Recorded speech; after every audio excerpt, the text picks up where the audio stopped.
Welcome to the Out There channel live stream 69. Had a bit of problems as usual with the audio. Let's just check to see if it's all working. Play some music.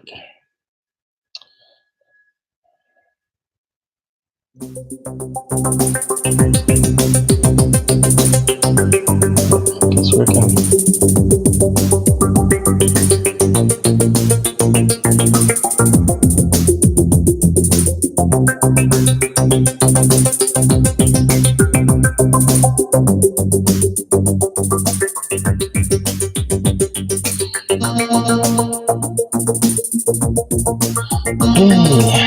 Hey Renee.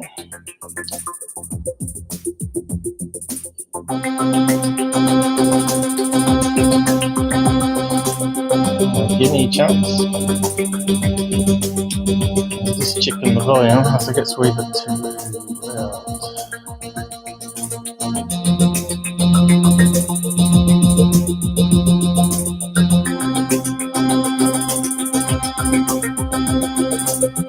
Why is that not really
So,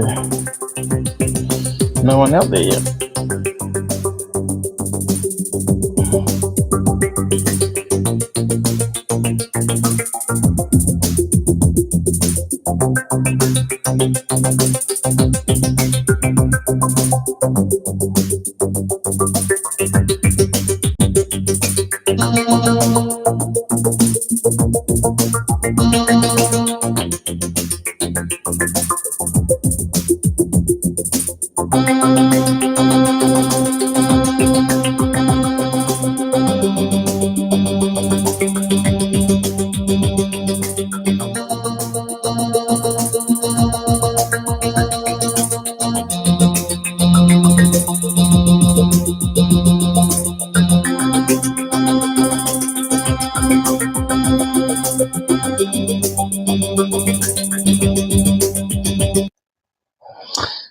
So,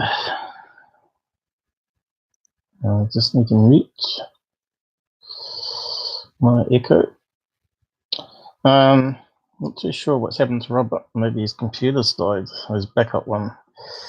And Gerard, I think, is working. And probably Jamel's still out in the town, probably. And Yes, so it's probably solo tonight. So I've got a few things to talk about, as usual. And as you can see, I've got a few tabs booked. Right, to work through. So, still no one out there.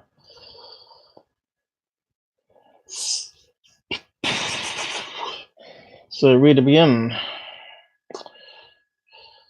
Good question.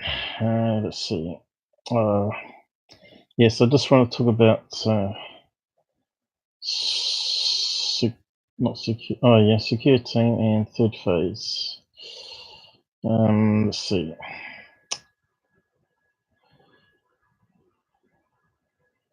So his big announcement was that he's going to have an interview with Bob Lazar and Corbell. That sort of caused a bit of a stir in the real UFO community, and who knows, they might cancel, hopefully. But yeah, if that's his big announcement, it's pretty sad. Promoting movies, a whole video just to promote Bob Lazar. Let's see, make sure it plays. So the movie's coming out in December, and we'll check it out then, I guess.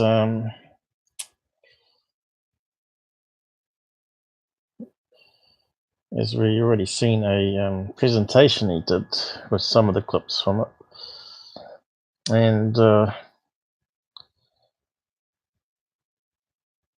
had some interesting drawings and stuff that may not have seen, and he's drawing new ones hopefully.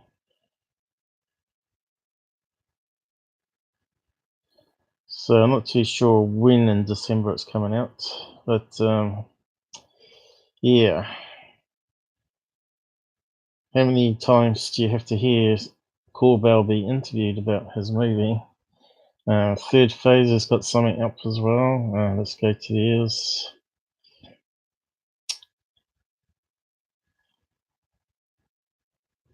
And I want to talk about some other video they've got there too.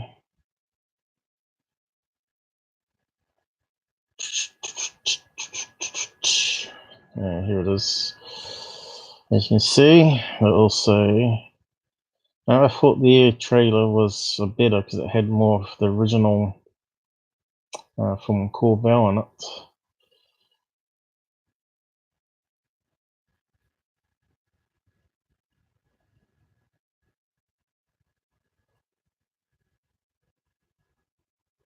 Although it's still the same there. I think it goes on a bit longer. There's so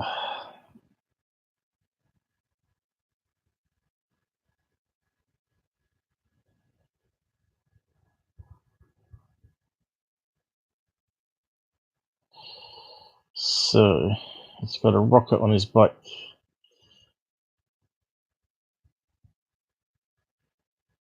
I suppose you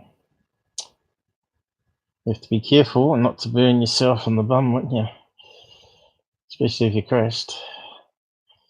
Yeah, so it's just the normal Corbell intro.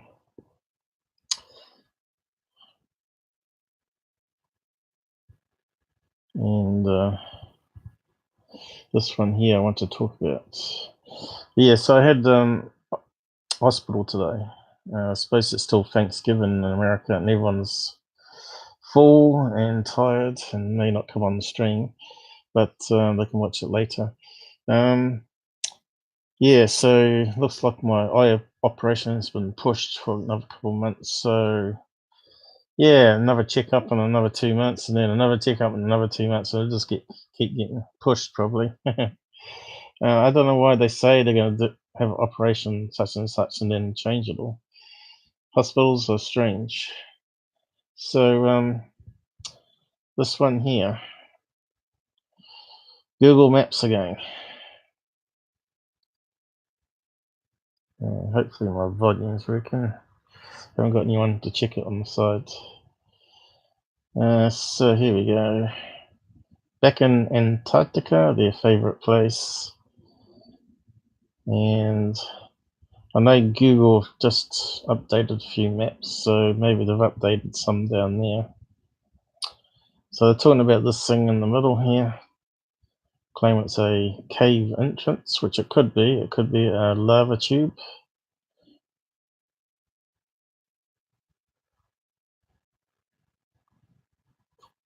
What are they saying?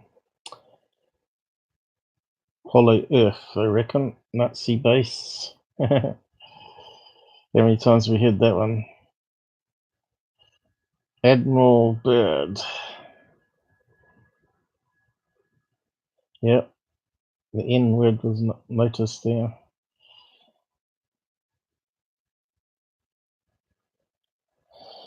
They can blab on. Got to keep that 10 minutes up so they can put ads in it.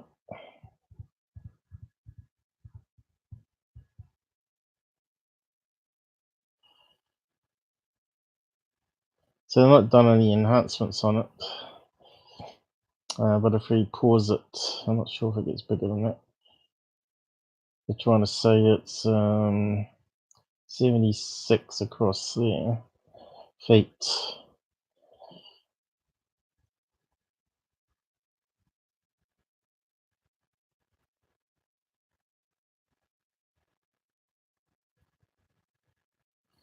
What was that one at the end? Let's have a look. Looks like a bunch of balloons tied together to me.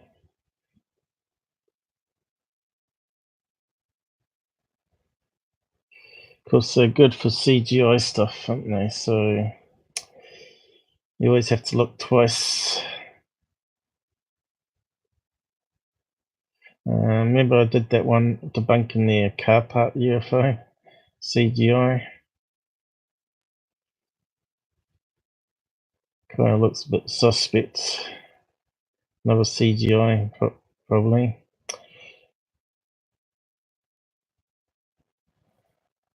So yeah, I'm not sure if I bother analysing that one because they put so much CGI up. It's probably a waste of time. The only one's worth looking at from MUFON.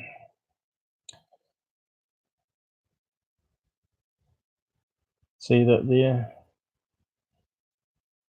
That's the little blotch on the graphics. Oh yeah, look, went soaring past. What was it? A bird? Could have been, or bug. So yeah, so this Kevin here, and they talked about what do you call it? Roll time. Where is it? Somewhere here. Where it was just a blob. Let's see. Like it had no data there, maybe, or looks very dark. You know what I mean? Doesn't look any different to the other locations around it. So what I did is I put it into editor anyway. Where is it? That one here, I think.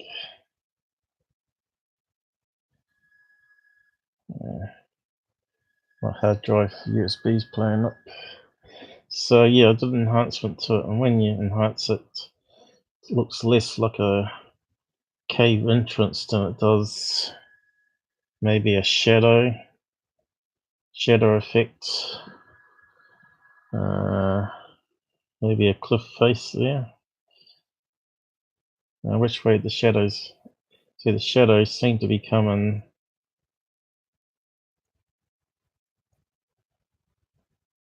the same direction, I think.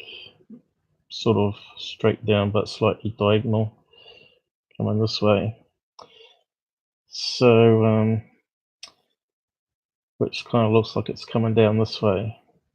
So here's an interesting bit here, is that sort of like more rocks in the entrance there of a cave.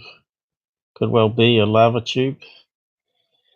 So it's hard to know, that one. It doesn't look like it's missing data to me. It looks like it's just very dark shadow there from the satellite photograph. Hey, Jamal, happy Friday. It's happy Turkey Day in America. So you've probably seen my Happy Turkey Day Secureteam graphic that I put up on the social. Wishing everybody in America a happy feast. Have you only just got in from the pub or something there, Jamal? I thought I might be going alone tonight. So if you go to my Twitter account, so you missed me talking about the hospital event today, but you can wind back and have a listen. Where's my link? So yeah, I've got a fair bit to talk about again. Some interesting stuff, some old cases, updates to them, solutions. So yeah, I put out this. So I was looking around for this J-Rod one as well. So far, I haven't got anyone that sort of pinned the photograph, but I think it might be someone from someone's personal collection that made the fake up. And, probably that Richard Dotty, whatever his name was again, probably scanned in a photograph of a pilot and added this Photoshop on. So it's not actually able to do a reverse Google search on it, probably, because it's not in the system. So yeah. So this is my happy Thanksgiving thing. You may have seen I posted it last year. This is the last time he's calling us salty haters. And you might recognize the person on the table there. And he's got a tattoo, of course, here of the alien head on him. So yeah, I posted that up the other day. Don't drink. Yeah, the eye operation's got pushed another 2 months. I'm back on eye drops, steroid eye drops. They said there was some inflammation developing again. So yeah, must mean my immune system's still attacking my eyes occasionally. So, but my eyes are clear as they've been for a while this week. So yeah, so I read the eye chart down to 7.5, I guess, out of 9. Normally I do 6 or whatever it is, which is passable for a driving license. So yeah, up and down. So you're gonna fall asleep tonight? I thought we might have John joining us. He's normally up at these wee hours. So yeah, I was just talking about Secureteam and Bob Lazar, that Tyler's big announcement that he's got an interview with Corbell again.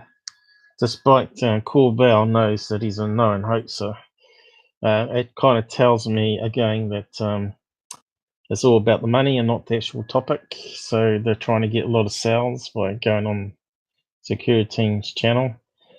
But there was a bit of a stink about it on some of the Facebook chats by the real groups out there, the real UFO groups. And hopefully the message is sinking in that by going on Secureteam is a reputation killer. So, but if he still goes on there, then it should tell us straight away that it's about money and not about the UFO topic, of course. There's no reason why he can't release that on YouTube, like I said lots of times, so Corbell, and just have it paid by advertising. And if people want to buy HD versions, then I'll provide a link on the comments or whatever description. So yeah, but I think it'd be interesting to see the Bob Lazar movie. so it'd be worth checking it out. So as you know, they often get leaked. If you look online, you can find it on free streams for a short time. And I think probably like last time, I think he gave Tyler 1,000 coupons or something for people to watch. First in, first served. Anyway, this hole that he's talking about here, that was the previous images rolled back in time, and they're now filled in to that. So I don't see any big mystery there. Another nonsense video. I think it's just shadows and a cliff. I don't think it's even a lava tube there, actually. By looking at that enhancement there. There's definitely something in the entrance there. A slightly different black, which has been shown as red here. And you can see it's low res, pixelated a bit. But it does look like bigger rocks. Bolder rocks because of deeper red there, even though it's only a few extra pixels. I bet eventually they'll have like plane fly over there and get a real close up of stuff rather than this satellite, and it'll probably be answered. So I forgot to bring that up last time, so I thought to clear that one up. Then I was just having a skim through the other stuff here, which I didn't bother looking at. Straight lines, the same thing with circles. So he's talking about this. A lot of these are on a TV show called What on Earth. I don't know if you've seen it, but they actually send proper investigators there on the ground if they can't figure it out. And they collect pretty much like a street view of the terrain to see what's there. And they kind of figure it out, like it was ancient ruins or just a natural, like this could be just natural worn by water erosion. And the water's got lower and lower down or dried up or changed direction of the river. And then you got that sort of stepping pattern happening. I don't think there's any mystery that's man-made or anything. So you can see here, it looks like it's right next to a river. See, going across the river. They're saying it's perfect circle, I guess. Ring.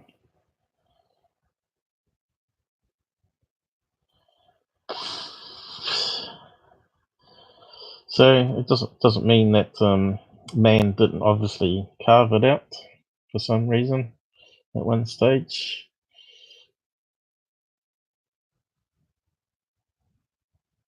But I just wonder, that's got me wondering whether we can find some natural circles of images, rocks, natural circles. There's always stuff to talk about, isn't there? So here we go. It looks like we've got some images. Hello, we've got three watching. How's it going? Well, we're popping in and out tonight. Got some stuff going on at home. Okay.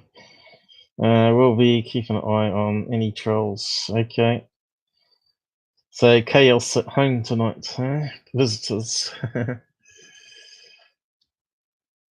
So yeah, so here we got some round circles. Scientists explain Arctic stone circles. So I don't know if that's where they're at. So is that the website? BBC News. So let's have a look.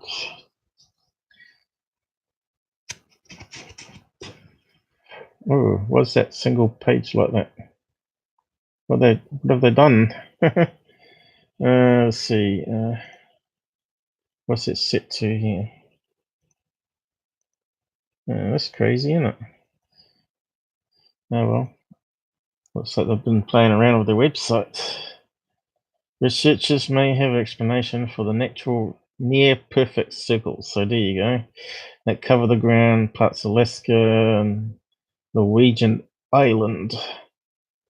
Elsewhere in the far north, stones also form mysterious striking patterns on the ground. According to scientists, the circles are not the result of ancient art, but due to a cyclic freezing and thawing of the ground that drives a simple feedback mechanism that generates the patterns. Patterns formed by self-organization, and the same fundamental process are at work in the formation of all these different patterns. So again, it's going to be related to water, isn't it? And in this case, ice, and probably some water, rivers. Scientists have proposed various processes to explain unusual patterns. Writing in the journal Science, Kessler describes a model of the process involving self-organization known to geologists as sorted pattern ground.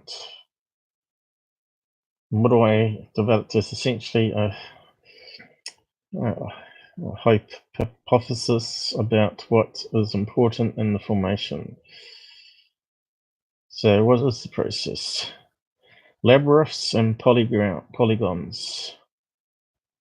The driving force behind the patterns is the process called frost heave, expansion of the fine-grained soils during the freezing of wet ground. There you go.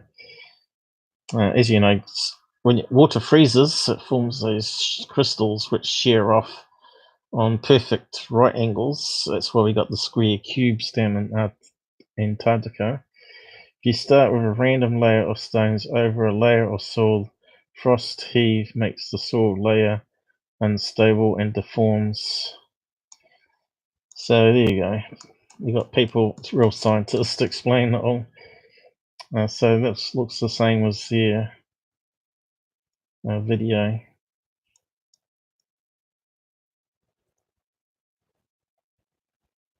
Natural stone circles. There you go. So some pictures. Looks like the same sort of layers going on.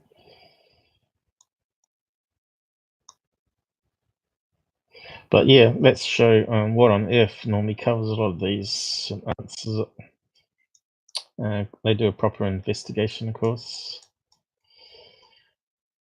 So just kill that one. Oh right, I forgot that was playing. So this one here looks very highly suspect to me. Kind of looks like balloons. I see birds flying around here, little black dots. Doesn't mean that hasn't been added onto a normal video. I hope it's not another car part. And they're good with their car parts, this third phase of the moon. Where's it gone? We can't keep his camera still very well. Or it's artificially made that way, of course. So let's waste some time looking at it anyway. I wasn't going to, but I'm just interested to see how that bit comes out.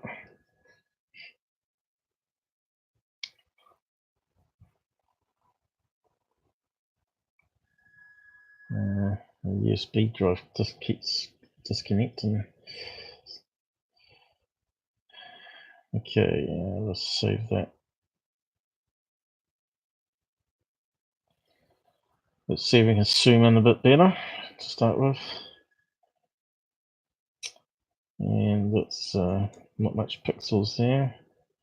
So is it a bunch of balloons? I don't know if Jamal's still there. He's probably popped out. So let's put it through the proper editor. Which one is it? We need the preview, don't we? Yeah, that one. Oh.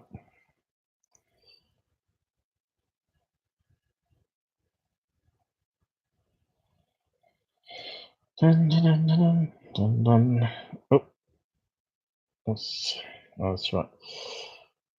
That's the famous New Zealand speed and fast plane one, which I want to talk about at some point. Resize.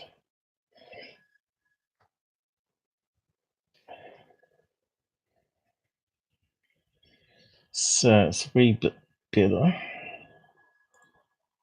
Just look like one circle, one circle, one circle, or half a globe anyway. Let's see if I can enhance it.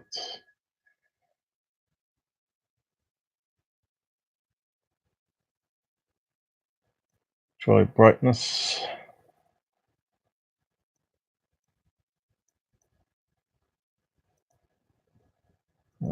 Screwed up. Oh, it's going slow.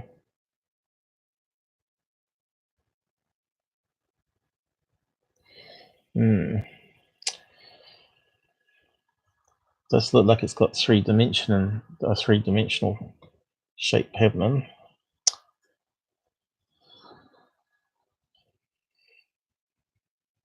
Try a different filter.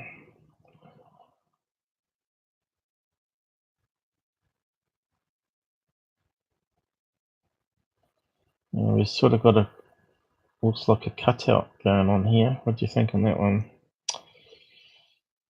Could it be photoshopped or CGI'd? It's looking a bit suspicious there.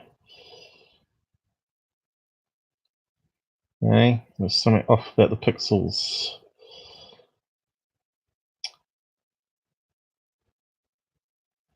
See the background around it. This looks like it's out of focus, blurry, compared to the background. Looking a bit suspect there. So what's it going to be? What object have they used? Try something else.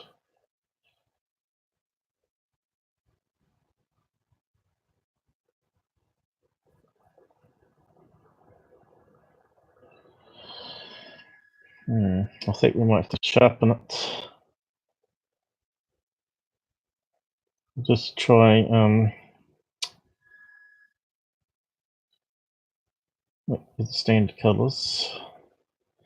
See, why is it so grey as well? There's that thing. Notice how grey makes it a bit easier, I guess.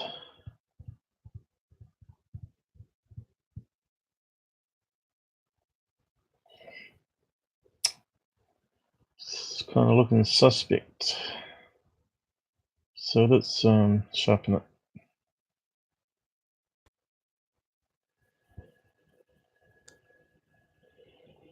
Photo. Sharpener.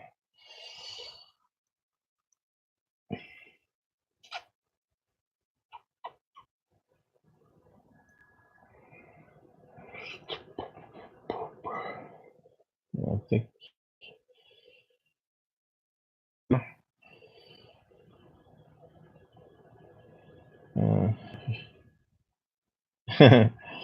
Yeah, I'm not sure if it's photoshopped, but it looks like it's because Photoshop's normally done with photographs. Now this is a video, so it's probably like Vegas Pro or something like that. Where they spent a wee bit of time blending it. So let's sharpen it, see if anything pops out. Does look kind of blocky here, see that? Well, the rest of the photograph looks more pixelated.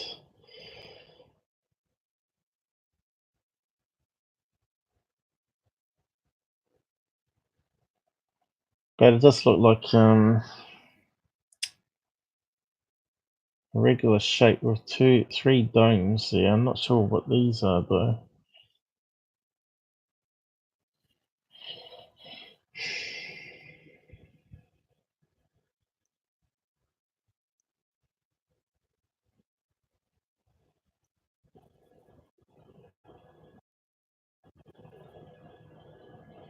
Yeah. Well, it's less blurry now, but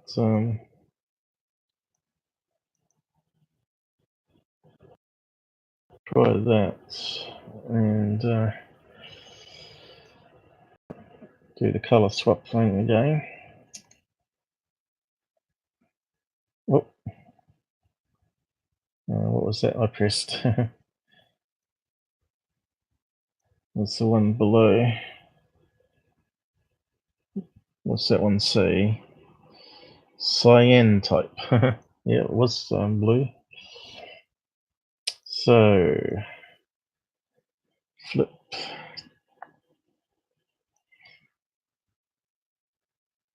See if we get anything new popping out now. Still got that sort of blockiness behind happening here.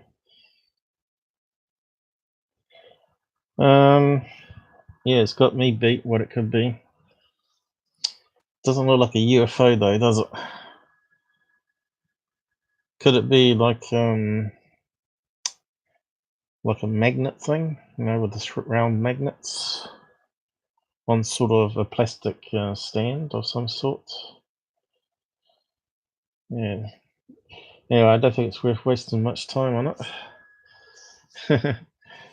But yeah, maybe it'll come to us. They still could be balloons. We sort of got those round shapes happening.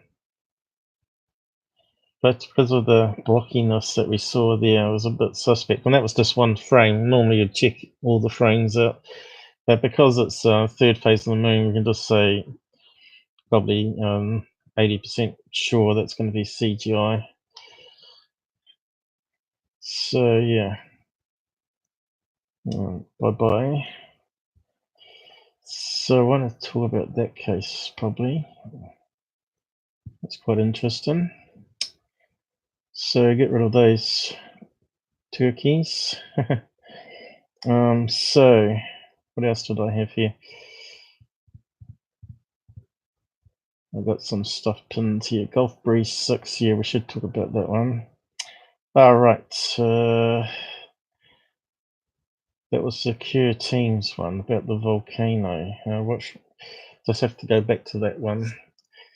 Do that one next. Which video was that on?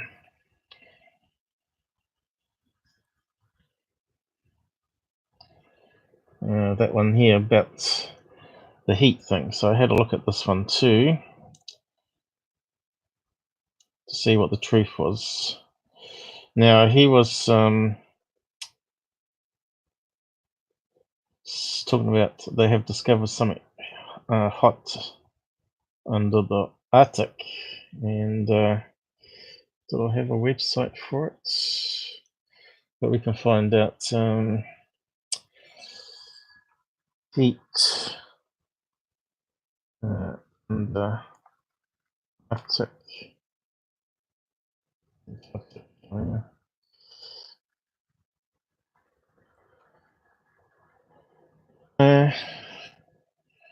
What's the difference between Arctic and Antarctica? I think there was a meaning. Did I cover that line?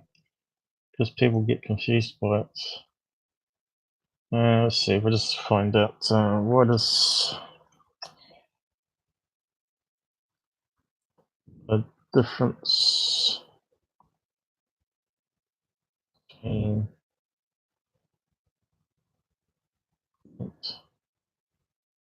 Arctic and Antarctica. So other people have obviously asked that question before. Polar bears live solely in the Arctic areas, while penguins, on the other hand, are found in the southern Antarctic regions for reasons. Polar bears and penguins never cross paths. Unlike Antarctica, the Arctic is not a continent, which is the predominant difference between the two polar regions. And that's not what we're after, though.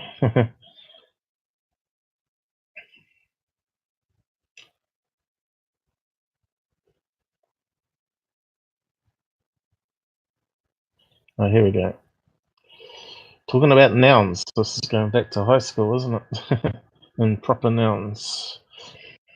So the word Antarctica is a proper noun, i.e. the name of the continent. Shackleton attempted to traverse Antarctica. The word Antarctic is a adjective, which means pertaining to the South Polar regions.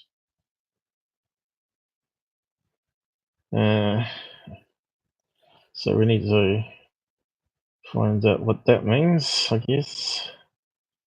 Let's break it down into simple laypersons.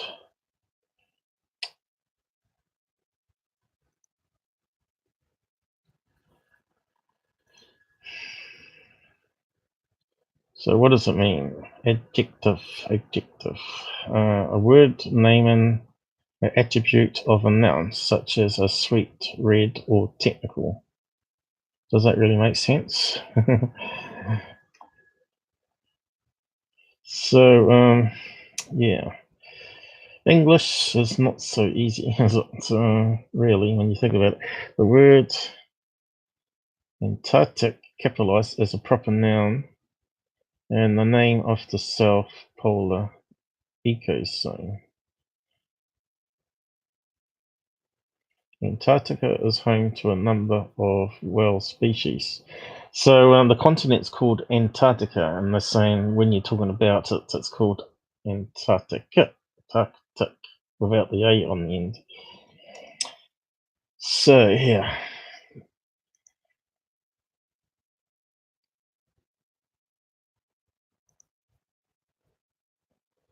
So it makes you wonder what you search for when you've got two things.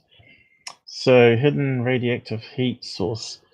But is it radioactive? I guess when you talk about electromagnetic waves, they're all energy. So even thermal energy is technically radiation. It's heat energy, low heat that is generated when it absorbs into the molecules. Well, ultraviolet light, on the other hand, is high energy and tends to burn the skin very quickly. Well, infrared slowly warms and doesn't burn. It takes longer to burn. So there's still energy, but we sense it as heat. And we got these IP cameras, of course. A hidden radioactive source. Something strange and hot and lurking below Antarctica's ice. So Antarctica's warm underbelly, BBC. So let's have a look at that one.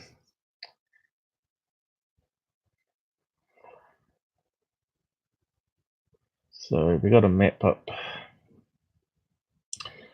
It's interesting though, is Antarctica has actually got 91 volcanoes down there.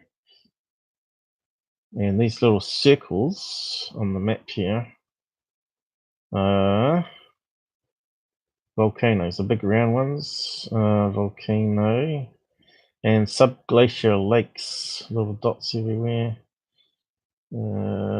Temperature profile. Oh yeah, so red is where it's very hot. So what was the thing that he was trying to tell us? We're back to that one there, which was basically that was something that rolled down the mountain, wasn't it? If I remember right. So let's scroll through.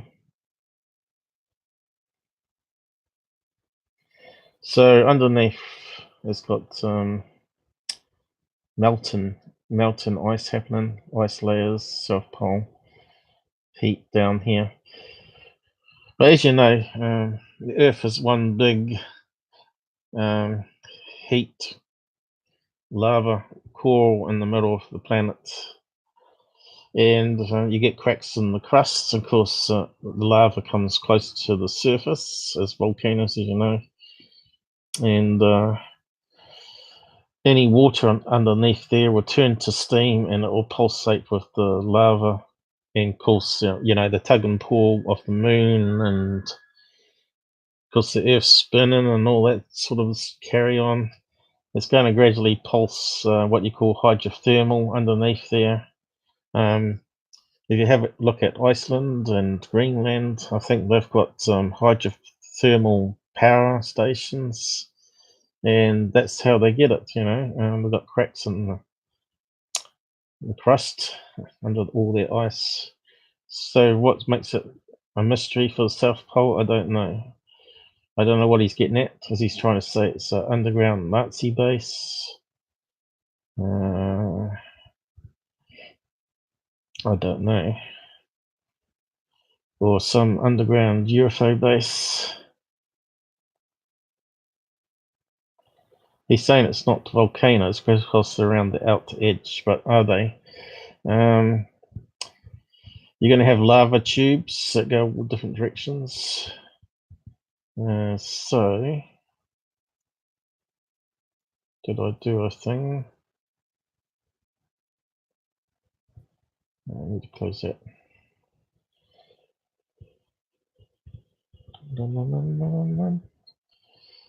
Thought I had something up for it.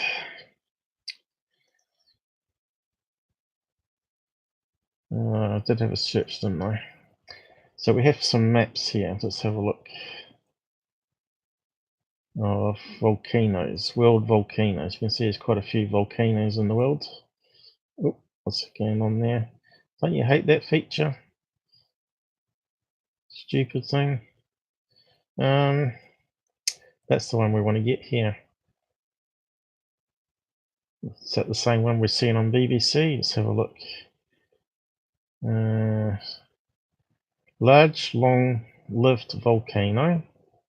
Crosses. Not used. Too few records. Not used. Too few records.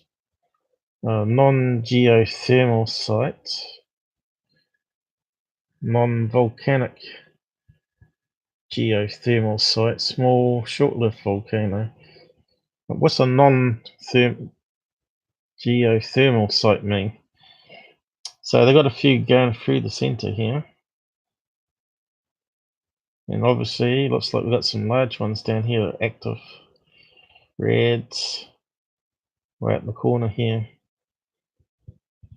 So they'll be giving off a bit of steam, I guess.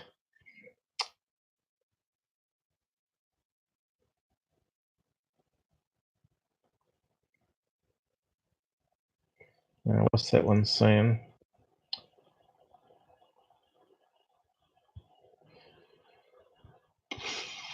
I'm not sure where that is. Different places. Here's another map. Volcanoes and ice caps. Atlantic Ocean. Where's that one? That's sort of getting off beat though. What's this one here? Volcanoes discovered smoldering. Mount Sydney, Antarctica. So if there's volcanoes there, you can imagine there's going to be lava and cracks all underneath somewhere there. So yeah, it's not too much of a mystery.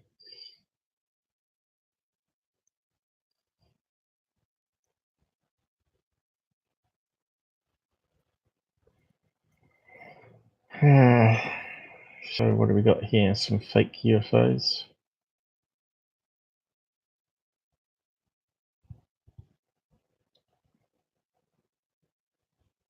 Well, looks a bit suspect. And here we got these other ones, which could be lava tubes again. A bit like the one we just looked at. Yeah, I don't see any mystery there whatsoever. But I bet if you read the articles, where is it? It probably tells us what they think it might be.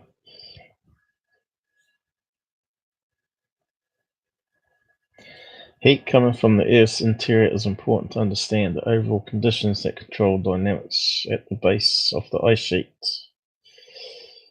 If this heat flux is elevated, the ice base can melt and produce water and acts as a sliding film. As one study of heat fluxes higher underneath West Antarctica, where more ice is currently mountain. Even a little mountain at the ice base helps the ice sheet to slide faster. We also identify areas of low heat flux which will help stabilize the ice sheet. So yeah, I don't know. There's one of these strange icebergs. No one has actually drilled through the kilometers of ice.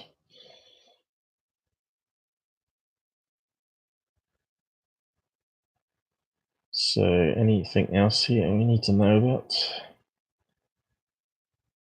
The new map is said to represent a 30 to 50% important improvement on the previous efforts.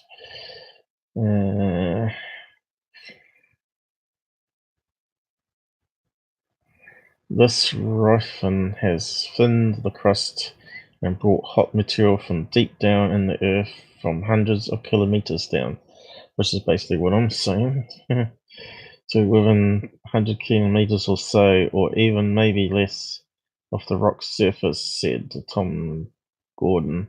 So that must be a user post, is it?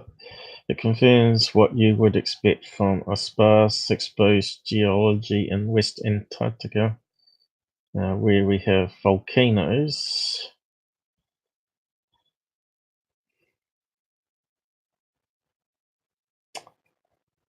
Yeah. So yeah. So he's a bit of a weather channel, isn't he? Weather and alarmist. End of the world. Have you listened to that Far Sight remote view they did for that underground sea base? They claimed to be underground sea base. They had some wacky story about that there used to be humans. The remote view that there used to be advanced humans on Earth, which is possible, I guess. And they were drilling down deep, and they did expect they were going to tap into the Earth's energy, so have unlimited power. And it went wrong, and the volcano comes shooting back up the drill hole, explode into the atmosphere, and caused the poles to shift. So it's a great story. It'd be a great sci-fi movie, I reckon. So yeah, if you haven't gone and had a listen to their, was it about 3 hours, I think, story of remote viewers. They bring on different remote viewers, and they sort of say similar things. But they also talked about they had what looked like a UFO hovering over Atlantis, because they reckon it's Atlantis, and it sunk under the sea after this volcanic thing that they were drilling went haywire, and it caused a shift in the what you call it, the plates of the Earth. So apparently New Zealand's actually a continent. Also, they reckon 80% of it's under the sea. I'm not sure if I talked about it before, but you can do a search for it. Yeah, there's lots of interesting places in the world, as long as there's no wars happening and people don't want to kill you. There's too much of that sort of craziness going on in the world, and it's still not ending. It's I don't know what's wrong with people. Why can't they just get on? So yeah, New Zealand. I'll just see if I can find something on it. Is a continent. I can't spell. Should come up probably. Must be that one there. So they call it Zealandia, also known as New Zealand continent, or Tasmantis. Sounds like something that you'd find in a UFO, like a mantis. Is an almost entirely submerged mass of continent crust that sank after breaking away from Australia 60 to 85 million years ago, having separated from Antarctica between 85 and 130 million years ago. So maybe those remote viewers were correct, and maybe New Zealand might be the lost Antarctica even, who knows? Most of it sunk under the sea, you see. And we got some pictures, have we? Let's have a look.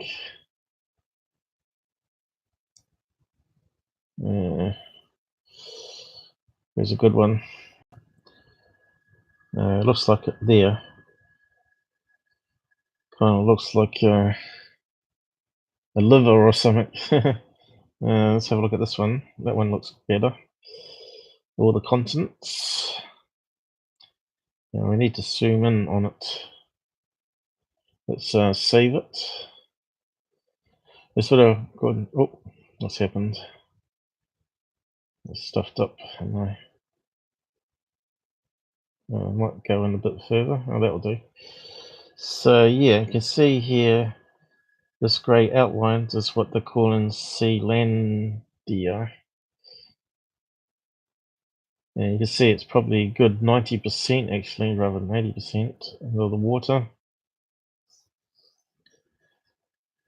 And it broke off from Australia, like I was saying, and Antarctica. Sort of makes sense. Not sure if you knew about that or not, Jamel. Yeah. But we're called two islands at the moment. It'd be funny if it rose out of the sea, you know, from a big earthquake or something, and suddenly New Zealand is more popular than Australia. So yeah, wasn't it like 1% of the world's seas have only been explored? Let's see, do a search for it. Just shows how much we don't know about even about our own planet, let alone outer space. How much?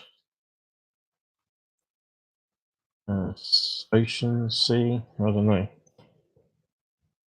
It's unexplored. There you go, come up. I think it's about 1% or something ridiculous. It's said that humans have managed to explore only 5% of the ocean floor. I thought it was a lot lower than that. Remaining 95% of the ocean still remains a mystery. So it could be anything down there. It could be alien bases. It could be prehistoric creatures even that sort of don't need to come up to the surface and live off the thermal energy and volcanoes around the Ring of Fire. Because they've got lots of species already found that have adapted to boiling water, living in boiling water down there even. So yeah, it's quite amazing, really. So if you type in deep strange creatures, that guy that did the Titanic movie, what's his name? James Cameron. He's big into making submarines, using some of his money to build these multi-billion-dollar submarines that can go the deepest, and he goes in it to be the first to film strange stuff. Deep strange creatures. Found Australia, so let's have a look at that one. So it's sort of UFO related, but we'll get there. We'll get there to the more interesting stuff I've got to come up with. So yeah, what do we got? Faceless fish. There we go. And yeah, looks kind of strange. Strange horned fish. They look prehistoric, don't they?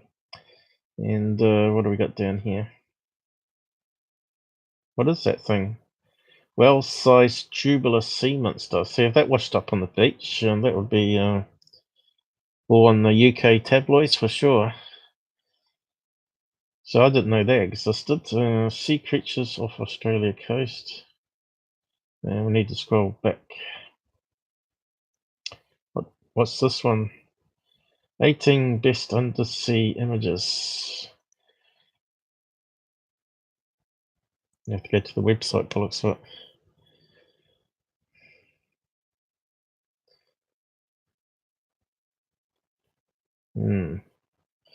It's this site that I don't like. Because it clogs up the system. It's 100% already. I'll just close that down again. So I won't go there. What do we got here? 10 weirdest sea creatures of 2017. Let's check that one out. And I bet there's a lot more to be discovered, of course.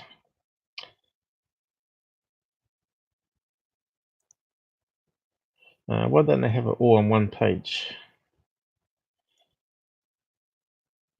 Bucktooth, ghost shark, I reckon. I wonder if Robert's ever caught one of those. Looks kind of like a human face, doesn't it? Look.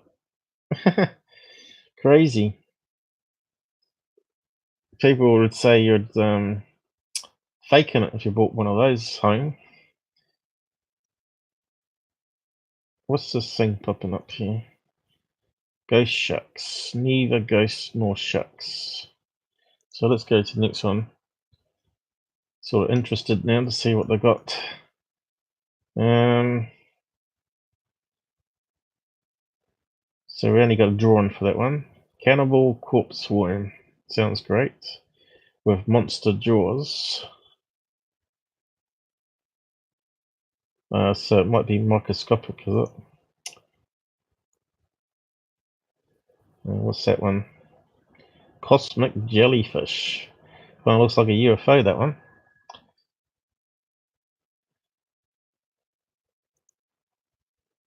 Ooh, it's like a leech. Giant slimy shipworm with a tough tubular shell. We just saw that one. Living terrifying, I reckon. Loch Ness.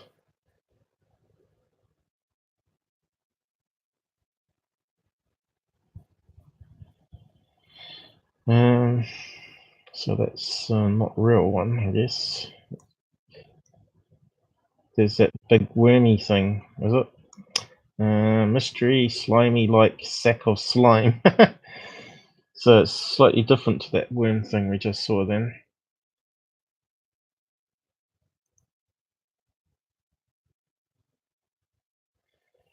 Some weird stuff down there. Kleptopredator, sea slug. That one looks like an eel of some kind. Rare deep ocean shark, I reckon. 300 frilled teeth. That's a lot of teeth. Oh, look at this thing. That's a funny looking creature. Bone-filled fish, 500 pounds. World's heaviest bony fish was caught off the coast of Japan. Scientists erroneously thought the whopper was a species of sunfish. Okay, so that's what I thought too. Sunfish in general are the heaviest fish in the sea, with skeletons made of bone. So it's kind of prehistoric though, isn't it? Huh? Anyway, I suppose we better get moving on. Best robots for kids. That sounds interesting too. Anyway, we'll move on.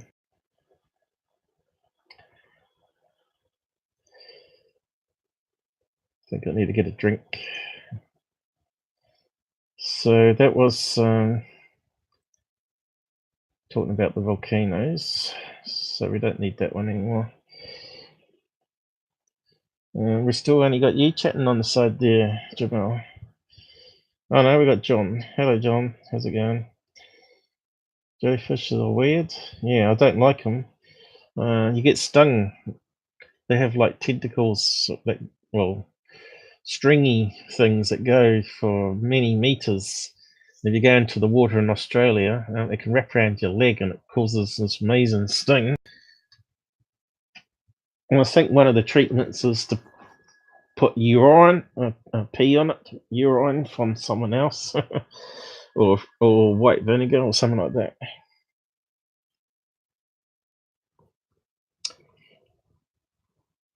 So it's good to have you here, John. You're up late again, I see. So what's this one? Oh right, I got so much to cover tonight. I might just get rid of the easy ones first. It's hard to believe an hour's gone already, and we're only just scraping the surface again.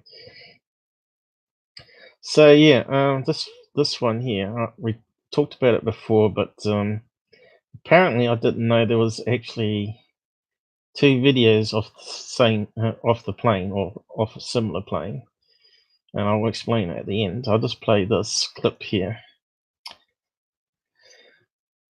This is from Paranormal Breakdown. He's this plane here, it's crazy bendy wings caught in a crosswind. And I remember someone online saying, it's real, it's not CGI. Yeah. Yeah. He said, yeah, real pilots can fly a plane like that. So here's the plane again, but it's less CGI. They're actually both fake, but we'll carry on with it. This one looks more believable to start with anyway. Crosswind. And then at the end here, goes way crazy. But you can see here the wing flaps are not moving. They're in the wrong direction, I think. It's for coming down, not going up. I think slowing down or something. There's some clues in it that sort of gives it away. See here, the wing flaps are up. But you can see here, it's the same model, but they've not flexed the wings as much to make it more funny. But he said the one's real, one's fake, but they're both actually fake. I think the people inside would be too much talk if it was swinging around like that. But I think the wing flaps are wrong for it to be flying upwards. I think they're pointing upwards, which means it should be coming down. I think they got it backwards, maybe on purpose to see if anyone spotted it.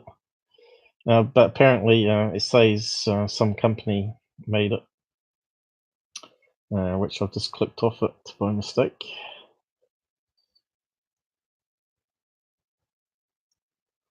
You can see people like myself say like and share, but he always puts it at the front now rather than at the end. So yeah, UFO interest debunked it, by the way, and first one CGI, but second one, what the fuck? Pilot messing about for training. And then I say something here, something fishy. The caption, because he said one was real, one was false. But I wasn't sure whether it was the same person or someone had got hold of the mod. It looks like he's deleted it anyway, but there was another reply I added. It's amazing how you see comments vanish. So it kind of makes you sound a bit of an idiot because they haven't got the second comment.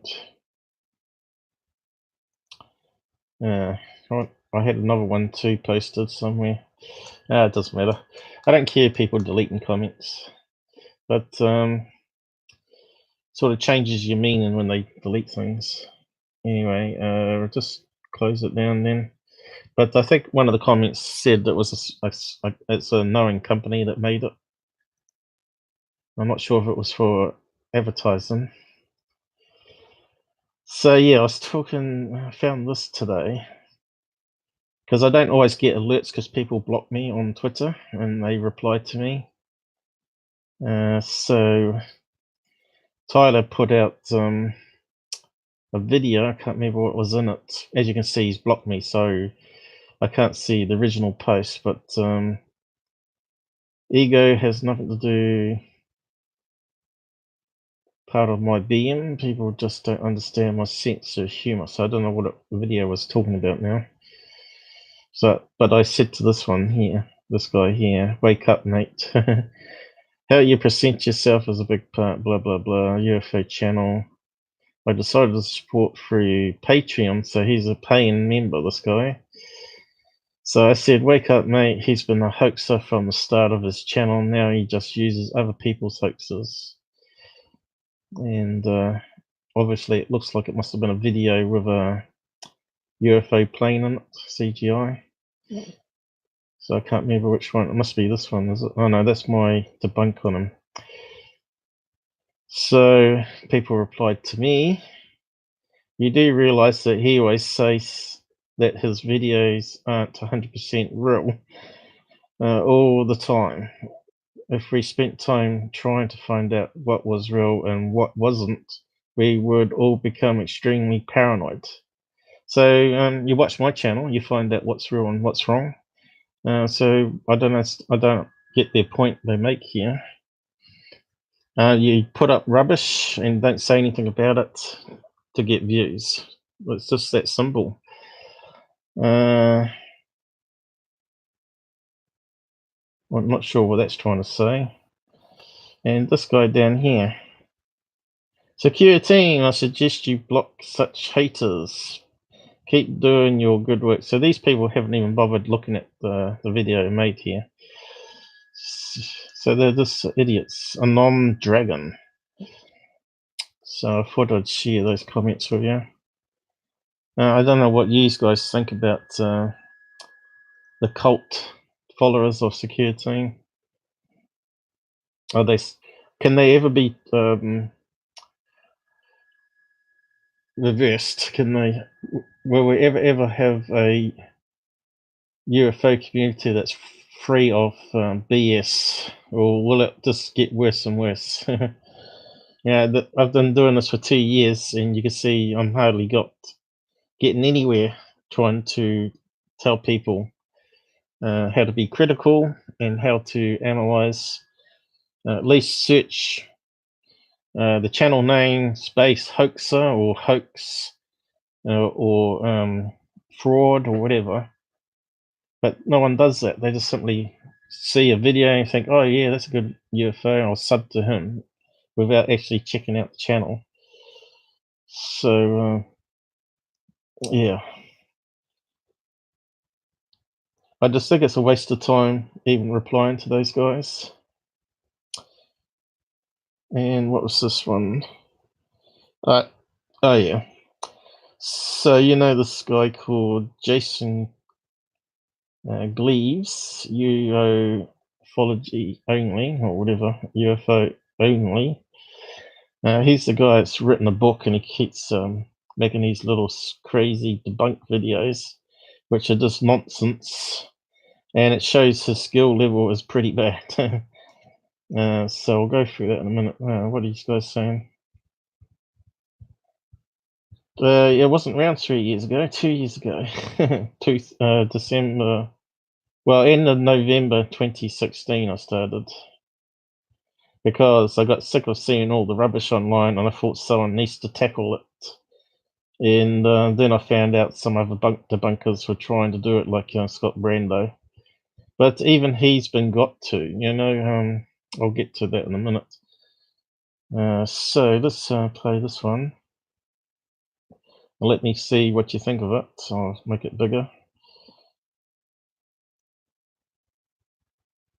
I'll leave it muted. So we got this little light blob on the window here. Or is it? Or is it a UFO outside?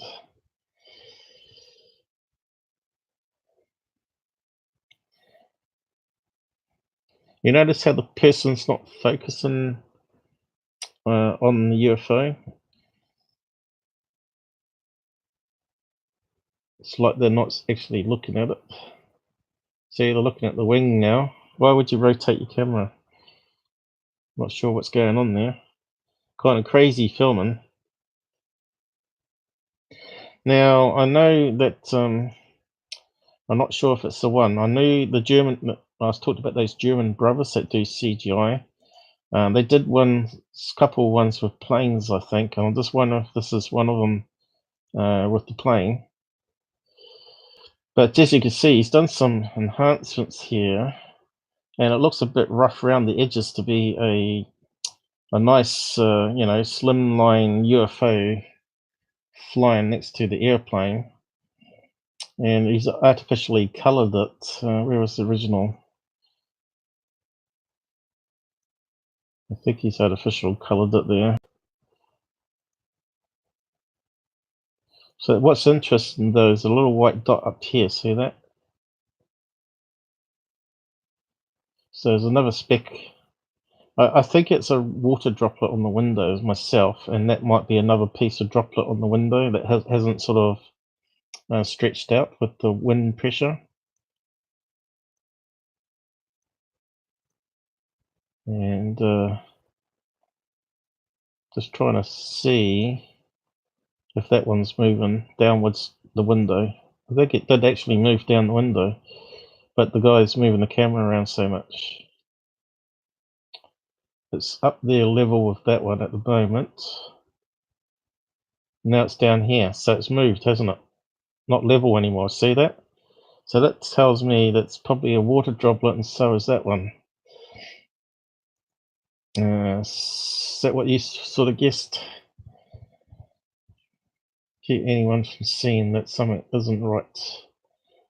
Yeah, they can't, you'd put your hand on the windowsill, wouldn't you, and sort of make a tripod and sort of zoom in. But even then, most of the phone cameras don't have optical zoom, and you have to best to keep it normal, not use optical, use digital zoom. Don't use it because digital zoom's rubbish. Just record it normally and then take it home. Then you can process it in proper editor like we do here, and you get some more details that way. Because when you do digital zoom, basically you're sort of cutting it out in a real-time editor. That's what digital zoom does. It makes it pixelated. But yeah, I just think the sun's shining on a water droplet myself, or it could be possibly the German brothers. I'm not too sure if it's one of their videos. But they could have made a more convincing UFO shape, I think, if they were going to fake it. In fact, I think it's moved up the screen there now, actually, hasn't it? It's moved higher up. It's hard to tell. Has it sort of blowing upwards while he's moving around with the camera?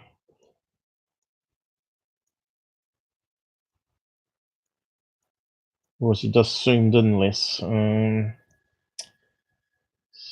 What have we got it there? Yeah, it's zooming in and out all the time. It's terrible. Because this guy may have edited it, and I don't think he always gives the sources. He hasn't so far. So you can see there's no source what he used to analyze. No date time, no flight number. Traveling at 500 knots. So what? Yeah.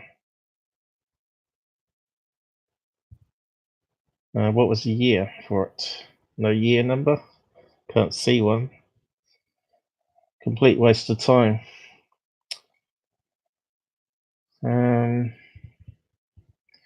But we've debunked quite a lot of these passenger jet ones and UFO interest, of course. So you can search his page. But I think I posted a comment whether it's still there. Oh yeah, it's still there. Shape is not right for UFO, but more likely a water droplet on the window. The person clearly sees it and knows it's on the window, but not focusing on it, but panning to see plane wing. So it was a bit strange how he sort of panned away from it at the end here. I'm not sure what was going on there. See that? Why would you do that? Unless he's filming it in portrait and rotating his around the proper thing, but that means this has been zoomed in and adjusted then. So we need to see the original. So you can't even see it on the screen now. But we can see other smudges on the window.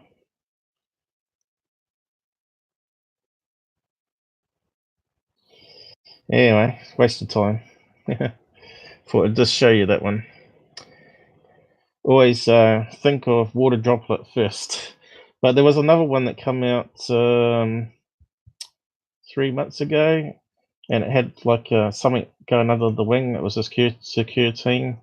Not sure if I debunked it on a live or not, but it turned out it was actually the sun above the plane was casting the plane's shadow on the ground, on the cloud. I mean, and as it was rotating to come to the airport, the shadow was moving and it went under the wing. Kind of looked like an object. I don't know if I can find that one, but we might be able to. Close the tab. So there was one that I posted on Twitter, I think it was.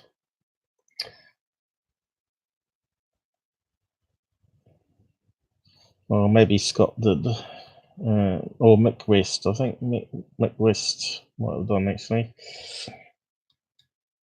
Anyway, someone figured it out. I didn't see it at first because I thought it's possibly a water droplet. Then, because it was so grainy, because it was filmed in portrait, but when you enhance it and zoom in, you could see it had like a tail end on the end, and you could see, oh yeah, it's definitely a shadow. It's so obvious. Search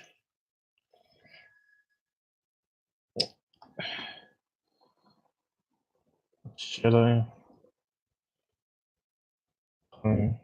cloud. We do UFO interest. See if he put it up. Find it better. Find it.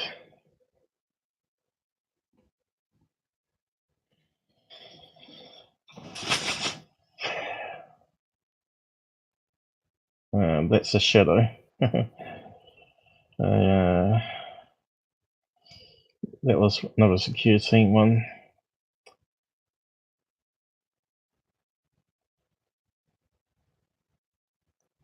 Could it be that one? Let's have a look. No. Shadow on a cloud. Let's see.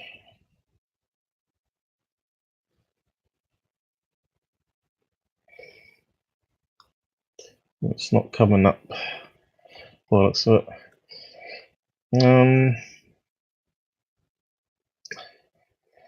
So that one here turned out to be that they were doing a warbirds, as I've got listed up here. Secureteam posted these two images up. You can see here it's definitely a plane above the cloud layer that's shining onto a cloud and causing the stuck silhouette like a ghost plane. Kind of crazy to not even point that out. But yeah, apparently there was a RAF warbirds that day. So it would explain this one here on this other photograph. I'm not sure if I explained that one before, but yeah, it's fairly obvious. Shadow plane. Got to use the right keywords probably. No, it's not coming up.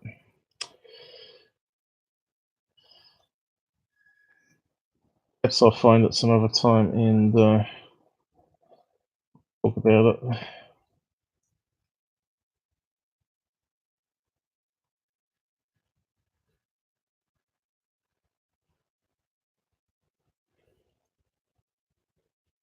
Sounds like it might be this one.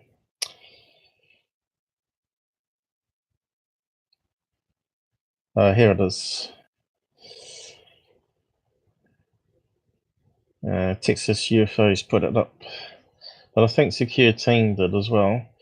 This here turns out to be the plane shadow on the cloud, even though it's really bad, so you can't really see it.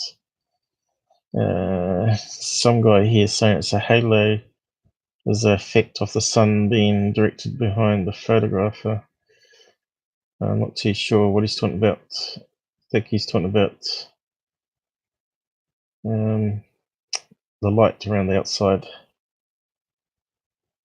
So I said it's video compression, but then he talked about more about the halo created when the sun casts a shadow of the plane on the cloud can be seen with the naked eye when on the plane. I've seen it several times.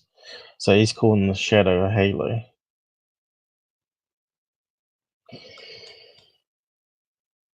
So I'm not sure which video it was on.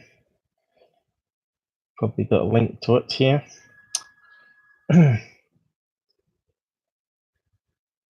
So I don't know if she's updated it, but this is what I'm talking about: UFO websites as well as UFO channels. Be classed as being professional. You should update your titles to say debunked. Should have debunked at the end here, shouldn't it? So and then have a link that goes to it. So Colorado. So it hasn't been updated, so that sort of pees me off a bit, that sort of Texas Jane. So let's see if it plays. So it's a YouTube. It's her talking about the case. We just want the video.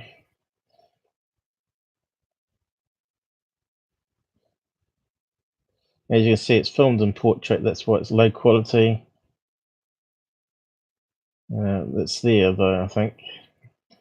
So the sun's behind the plane, casting it on the cloud that it's flying above.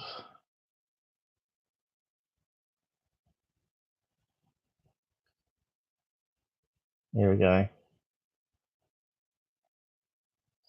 But when you run that through enhancements, it comes out fairly obvious. Oh. So you can see these people don't run it through editors like I do. Just put it up, everything as a UFO. That sort of just makes me angry. I don't know about you guys. Well, let's see if we can enhance it. It's pretty crappy, isn't it, though? I can't snapshot it with full screen.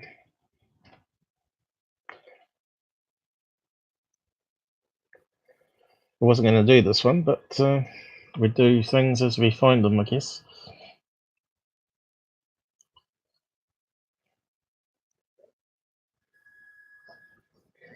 Thanks for liking this. Helps get free advertising to anyone out there that might be interested in it. Still haven't got a drink. Hang on.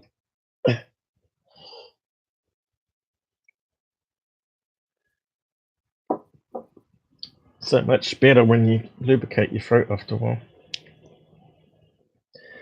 So I don't think it's going to be much of a quality if I just open it up in the Microsoft picture viewer. Blur. But I think we can start to see that there is not a UFO shape. It looks like a plane with a wing coming down here and looks like a tail going up. So we'll just run it through the proper tool.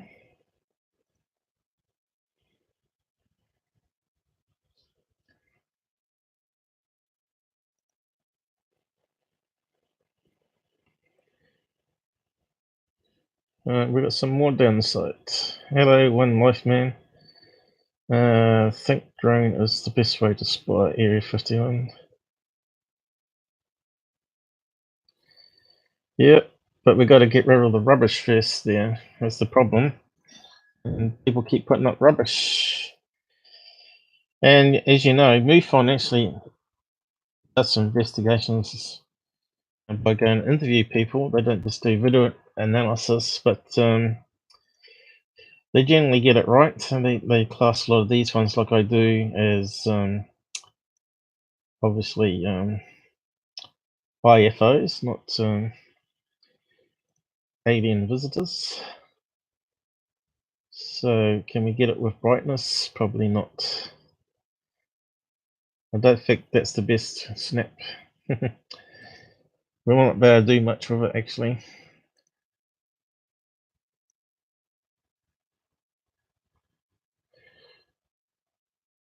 If they filmed it in portraits, yeah,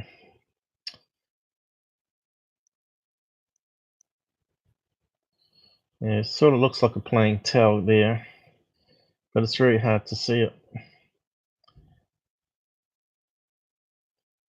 Too white, you see. Oh,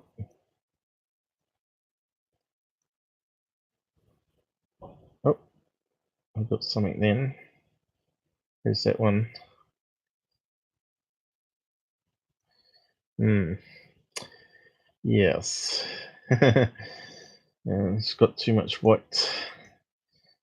I don't think we can do much of it.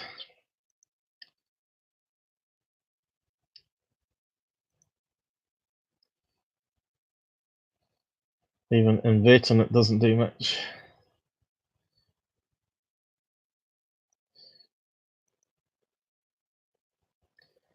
Spud cam.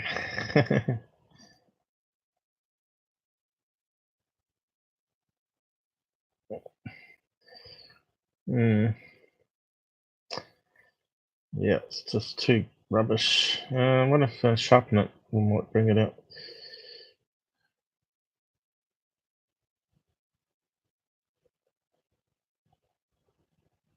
Didn't she have a photograph? Let's see. What if that one's better? Let's just save that.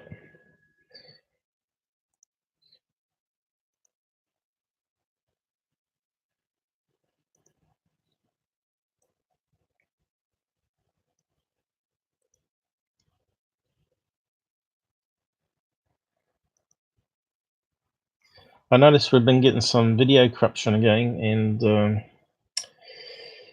I'm not sure if that's Google or my CPU maxing out again, because I think they keep playing with the code. So if you get corruption, and I don't, because I don't see it how you see it, because I'm on the other side, so to speak. So if you see weird video corruption going for too long, just let me know in the comments, and I will pause it until it comes right, pretty much.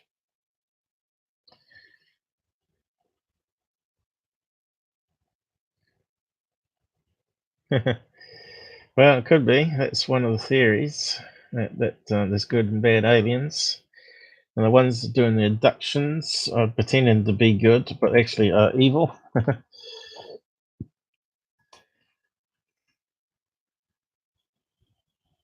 Maybe that photo isn't much good either. You can see here, if it was a UFO, that would be really standing out, wouldn't it? It wouldn't be sort of whispery like this.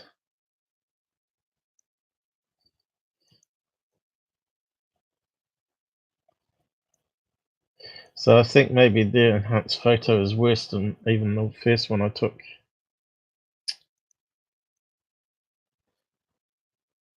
They've introduced more artifacts in their own software, so you can see it's not as good. Well, my one's just too faint, so let's see.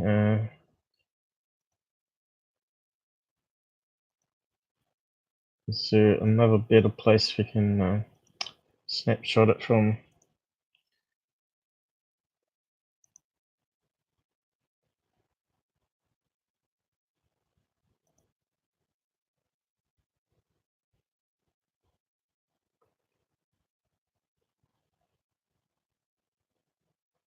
Oh, gone too white, you see. Yeah, good filming, mate. Here we go. I think he's doing digital soon there, though.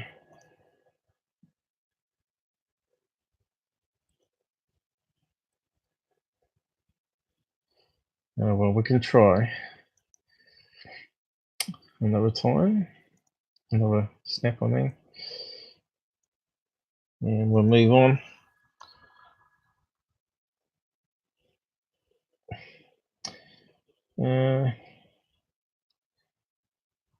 That's what we said, Jamal. Good that you come up with that.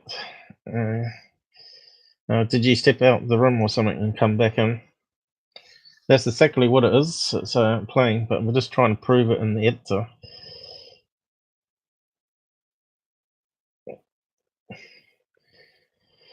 See, you are learning lots. You can be a debunker, run your own channel. So it's just lots of work, as you can see.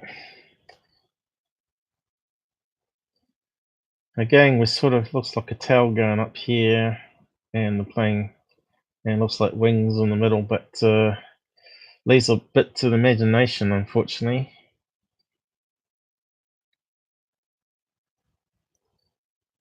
Oh, there you go.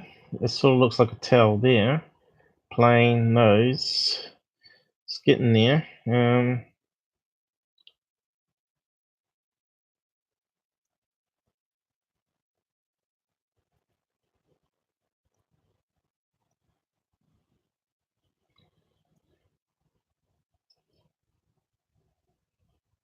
2 white, 2 black. Yeah, I'm not too sure if we're going to be able to do much of it. But if you watch the video, you can see it's way it's moving. It's casting a shadow on the cloud. Because you got to remember, we're not sort of got a flat surface here. It's sort of clouds are sort of like bumpy lumps of fluffy water, so it's going to sort of deform it a wee bit.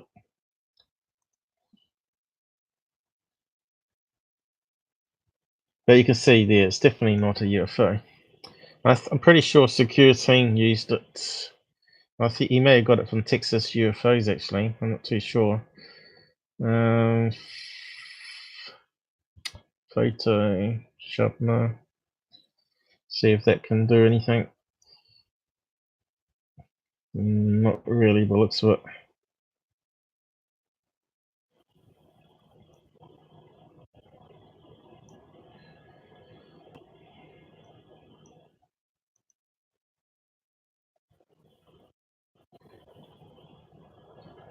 Yeah. But you can see how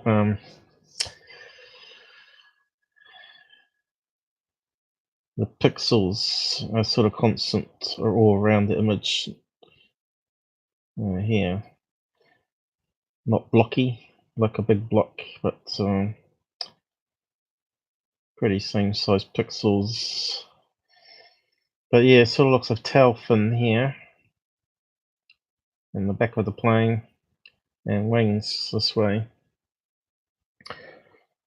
I guess I'm going to have to draw on the screen.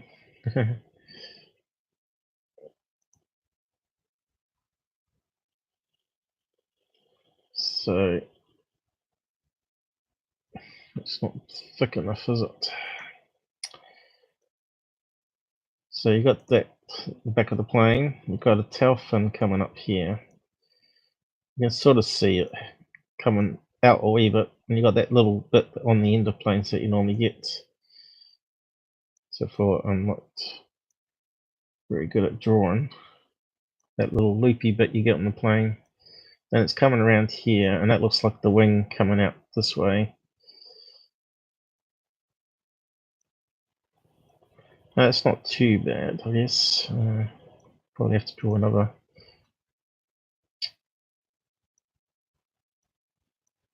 It's not too bad.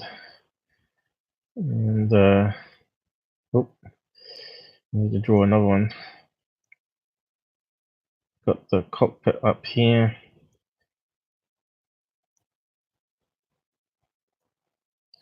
Oh, well. You can sort of see what I mean. I think that's the best we're going to get. So,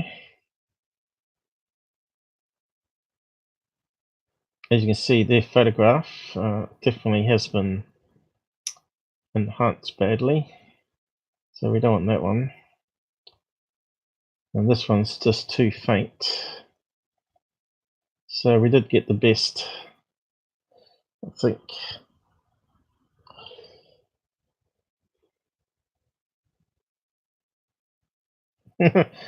That's all I ever do, man. I'm pretty much the only one on his A all the time. So this is another one I want to get to, but it's a long-winded one. So I just want to get the easier ones out the way first. So get rid of that. I'll post the link for Texas anyway, so you can have a look if you want to look at that one.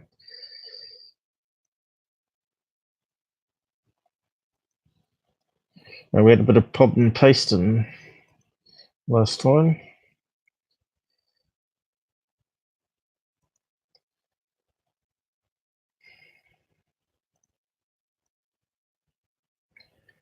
So I did find it in the search after all, which is good.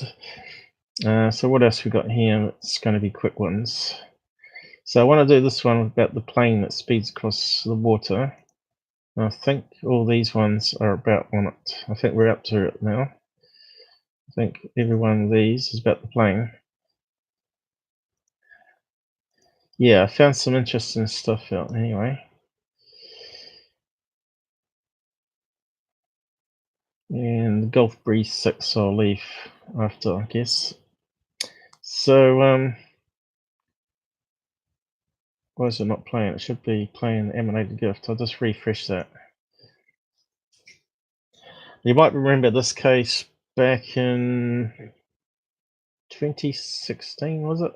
With this object flying across from New Zealand to Australia. I think it was Brisbane.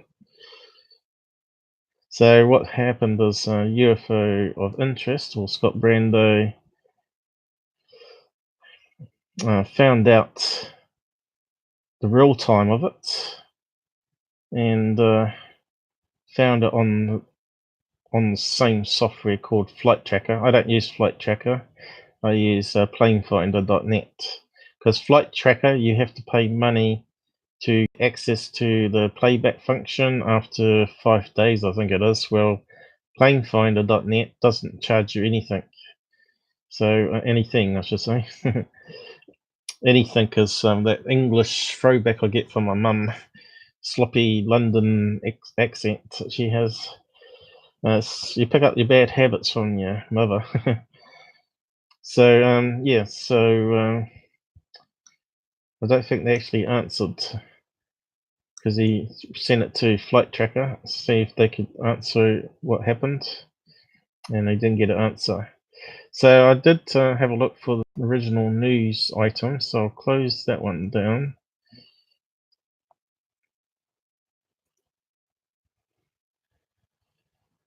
First of all, I did a search and I found that Secureteam, blah blah blah blah, used it, and pretty much everyone else picked it up, saying that Secureteam was the first one to promote it, which is untrue. So I wanted to get to a source where he got it from, and you can see these guys also picked it up, talking about a mystery X-plane, NASA X-plane. Could it be? What, flying from Auckland to Brisbane? I don't think so. So yeah, so they eventually found out it was May the 14th, Saturday, 2016. So once we got that information, we can then start looking at Plane Finder, and they found out the plane was coded ZKGTG. So the obvious thing is to actually search on that plane code, wouldn't it? So that's what exactly I did, and find out if it's listed. So this guy goes on a bit, talking about security and NASA, hasn't done any investigation into it, and he's saying rather than being a mystery plane, was it instead merely a glitch in the radar data? No, I don't think so. I think it was just a bug in the software, to tell the truth, or someone was editing the software at the time, I think, and something happened for it to show up. Because when I did a search here for that plane number, it came up as a glider. There you go. So that's the mystery plane. Don't think that's going to fly at supersonic speed, faster than 747s and all that. And it is in New Zealand, at Feldon. That's up in Palmerston North, I think. I think I got some other information here on registration of that number, and it tells us the bottle number and Whanganui, Palmerston North Central Gliding Club. So, did Secureteam ever update that one? I don't think he did. Like all his videos, he doesn't update, and he doesn't take down the video because it's on here still, and I bet it still plays. So let's just hit the play button, and straight away playing the video still. And let's open it up into a separate tab. I'll pause that, and let's see how many views he got on it. So he talks about also that they filmed the plane, or the UFO, he said. Clear that down there.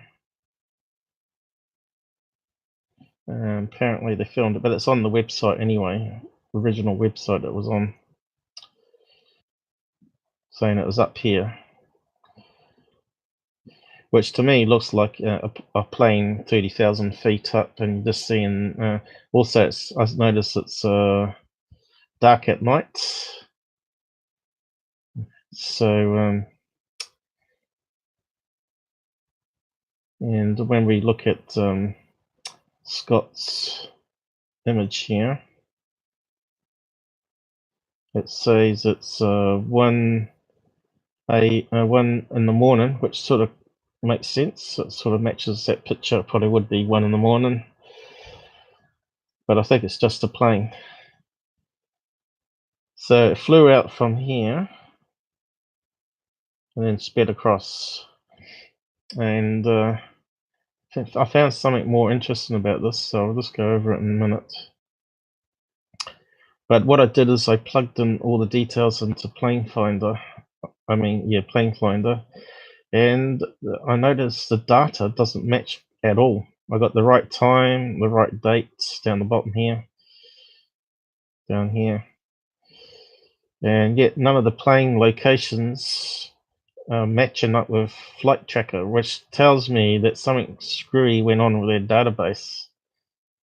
It's not matching up at all, and that plane's not on Plane Finder.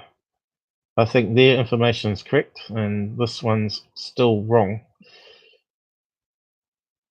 So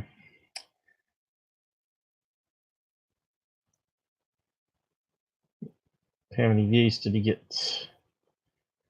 So he got over 500,000 views on it, and as you know, that'll probably make him about $1,000 with ad blocker and 3 or 4 ads on it.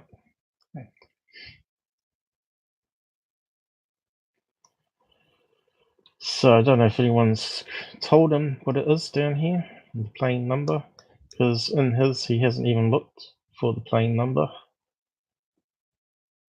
He hasn't investigated it at all. He's just taken it straight from the news website, just saying it's moving 100 times faster than the planes without doing any investigation. So this is the UFO up here, which again to me looks like possibly a plane with the 2 lights on the wing on the inside of the wings.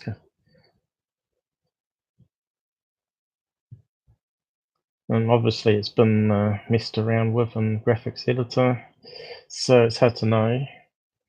But I did find the original website that it was on. Where is it? So this is the glider that we're talking about. Gliders. Turns out that Plane Finder does track gliders as well, and has these skinny winged planes that show up as icons instead of the jets.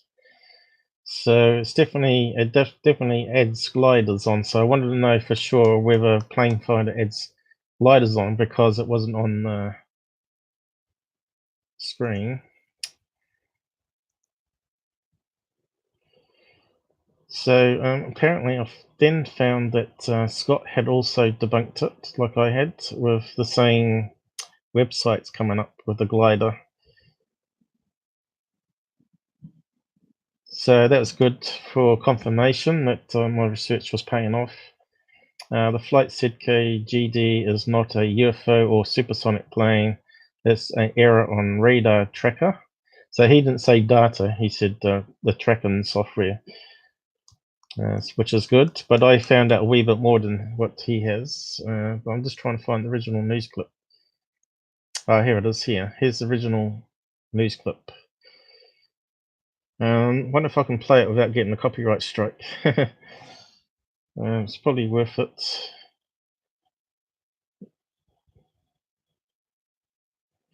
Yeah. Also, depending if they pick up the signal as well. So if the signal fades out, it vanishes off the flight tracker software. Because the airports use radar as well. They use that as well as radar. So they got sort of like probably 2-layer screens with the radar data and the transponder over top of it.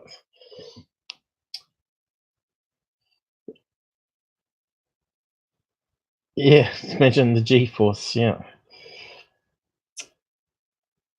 If it was a supersonic plane, yeah, going 100 times faster than a normal jumbo jet. Let's see if it plays anyway. It's not very long, I don't think. Hopefully it's not too copyrighted. It's got their own player, bollocks to it. Big news. A UFO. We've had a sighting, guys. Can you explain more? Yeah, okay, so Sam, you're a part of this as well, because, well, one of our colleagues has Flight Tracker, where he watches the planes all over the country and all over the world, right? The little icons of the planes, moving thousands of planes through the night. And he saw something. Now, Sam, very quickly, though, this is where you come into it, because you, having seen what was on his Flight Tracker, you decided to check your weather cams, and you picked it up with a Bayswater camera. And Sam, we're just going to have a look. Hey, we'll leave you to your prank, and we'll pick it up here, and we'll have a look at the Bayswater. Look at this. Look at the top. What is that? A plane? No, it's not a plane. The woman's It's got flashing lights and wings. Let's have a closer look. I like how we're playing the X-Files. They actually moved on. They're talking about a UFO. I suppose I'm going to get a copyright strike with the X-Files there, though. But you see, they're sort of making a mockery of it there.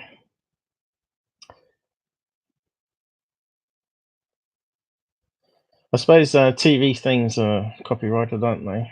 We'll find out. I seem to be triggering lots of copyrights lately. But we'll wait till they come back. From right to left. Yeah, It was picked up by yesterday afternoon at about 4. Oh, it's on Saturday afternoon. Sorry, about 4:30. So he said that it was 4:30, yet it's clearly 1 o'clock in the morning. So again, we're getting misinformation there.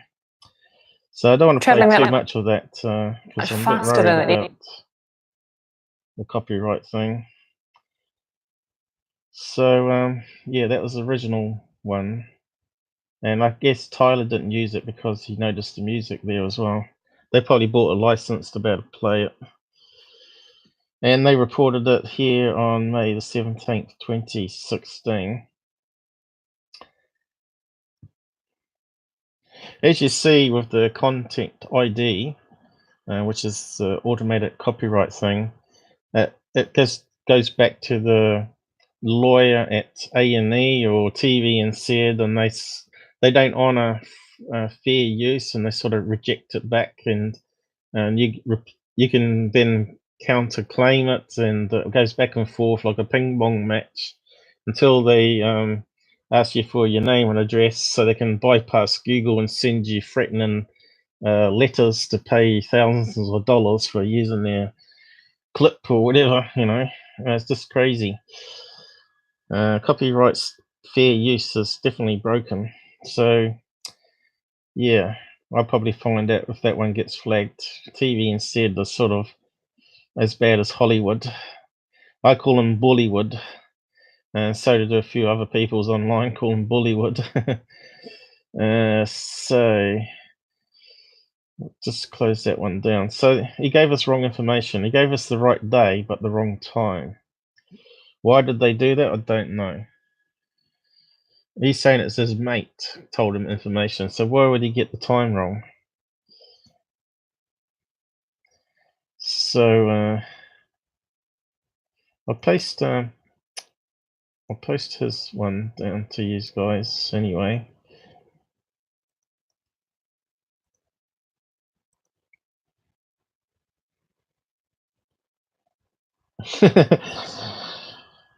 Bollywood, yeah. I'm talking about bully though. B-U. And they like to, what they call nowadays is they try and get money out of everyone. So that's Scott's post about it.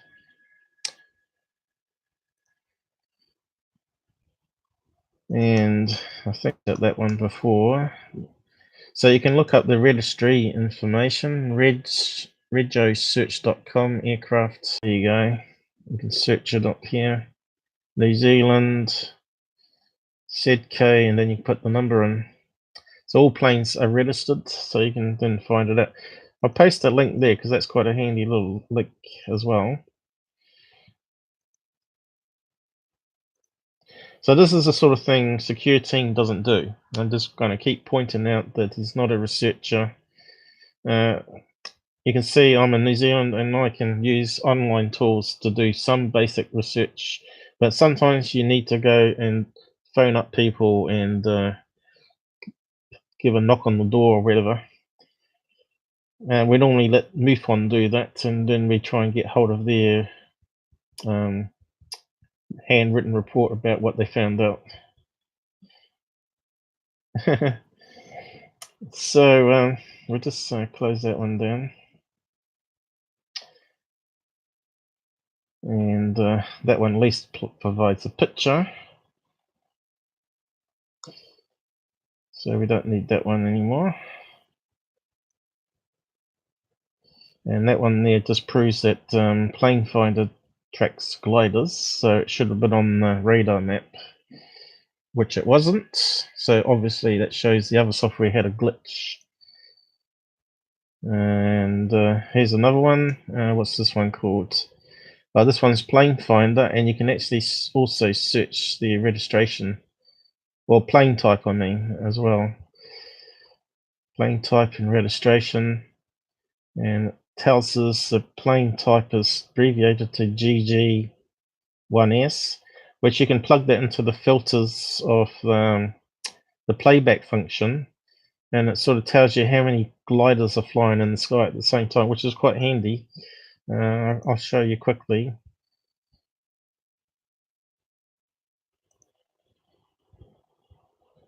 So we got plane finder. Where is it? I'll post that one down the side here. But you can use the search thing, and you can search on any plane registration code there as well. So anyone that wants to check out other videos can do so.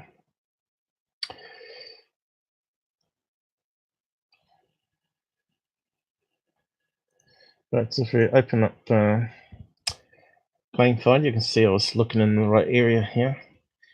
And this is what's flying around the skies at the moment.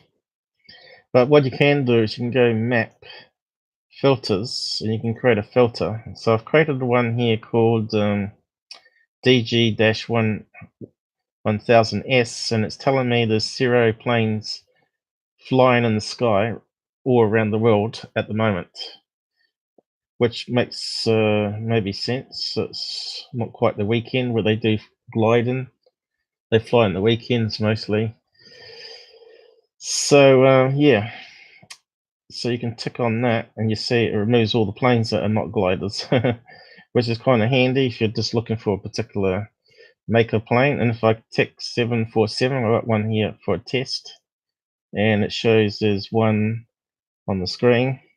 Says here 1 of 132, and up here it says the same, 132. So you can sort of get rid of all the clutter if you're looking for a particular plane. Unfortunately, it doesn't do registration. So if I go new one, you can see here it's only got airlines, aircraft make, which is the DG. It has like a code that you have to look up, like GD. And if you don't know what the plane type is, but 747 ones it's got in the database, 73, we can take 737 maybe. No, yep, here we go. So we can do 737 one, and it changes it to B73, which is Boeing 73. So it's got these abbreviations that I don't know. Sometimes it tells you, and sometimes it don't. So it's not perfect. And you can give it a name, 737. And save it. But you can see here it hasn't got registration code. It's got squawk code, which I'm not sure what that means. Airports. So it's really limited the filter. So we'll save that one. Now we've got 737 up the top here, and we got a lot more of those flying in the sky. 1635, that's probably the most common type of plane. And according to this, there's 84 pretty much over Tasmania, New Zealand, and Australia. And we can just narrow it down. But as you can see, this particular model glider, there's still none up in the sky. So what I did is I rolled back a day before what they said, and instead of me running it through the process, maybe I can. Playback function. We want 2016.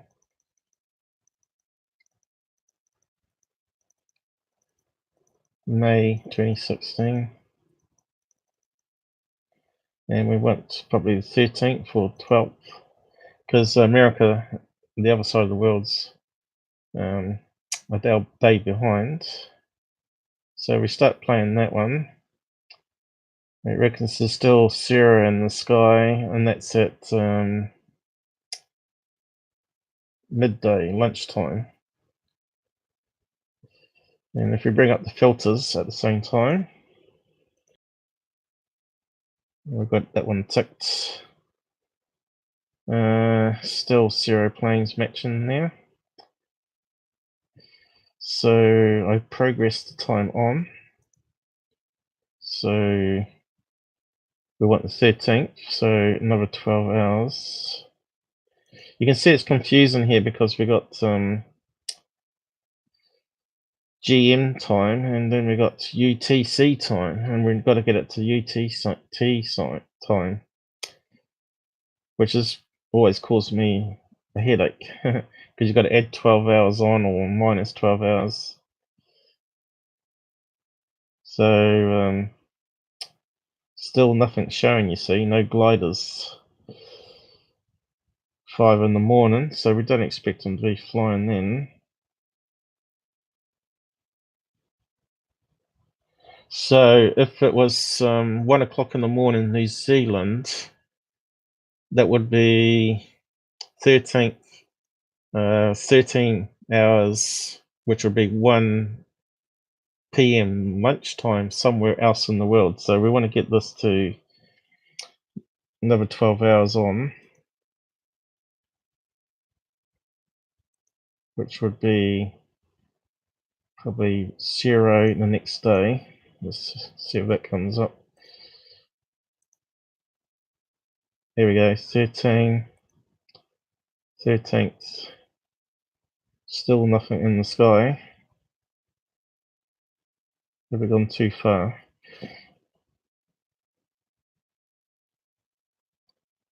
Hang on, we need to go back just 1 hour.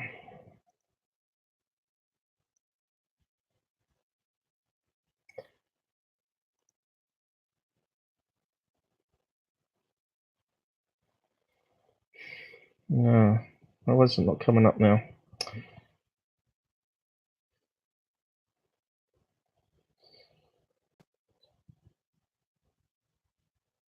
Because I was trying to work out why they had the extra plane there, why their data got corrupted.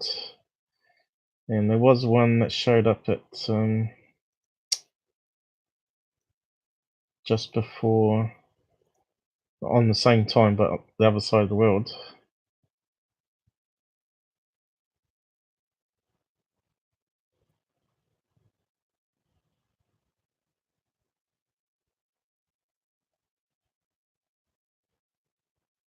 Still 0. What have I done wrong? May.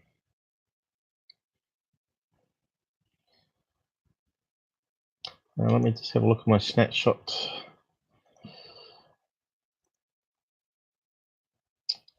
Which one was it now?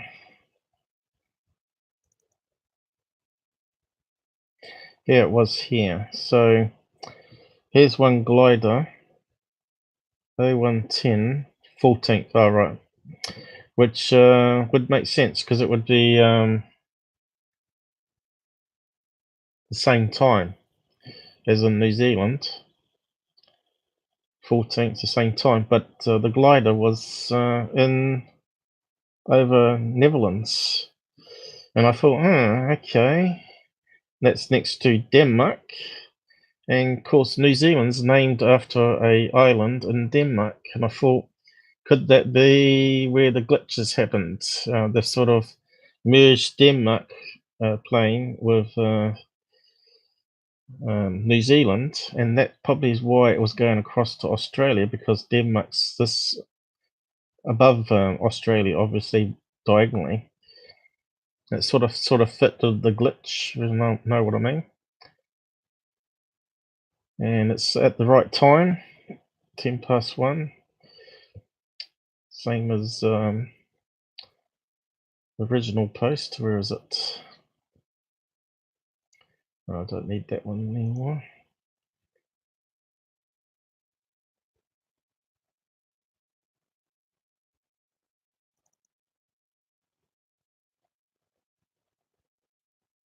So this is what I was getting for 4:30 at different times, and there was no planes that matched up. So I took various snapshots as well. Here's the original one from the software. So you can see here it says 110, and it's a glider, as we found out. So it sort of matches this one I found at the 14th of. So we need to add on 12 more hours. 12 hours, 13 down here. 13:10. Play.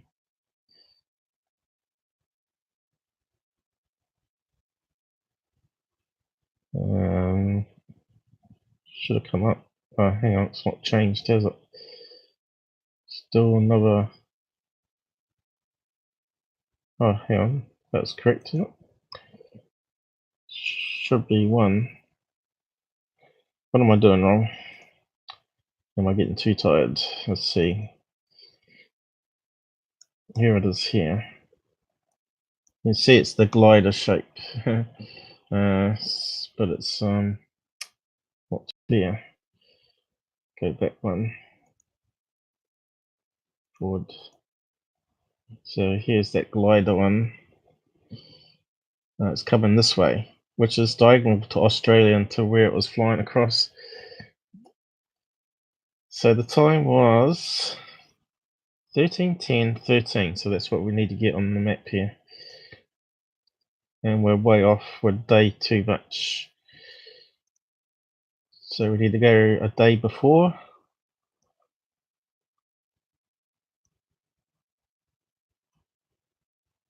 And it should be right now, I think. 13. Oh, why is it not coming up?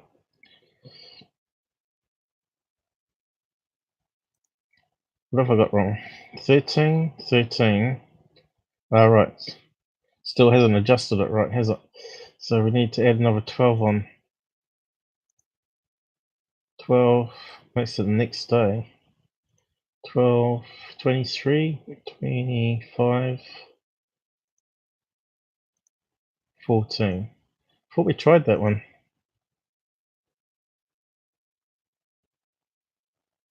13. Should be 14, wasn't it? Oh no, 13. Why can't I see it now? That's really weird.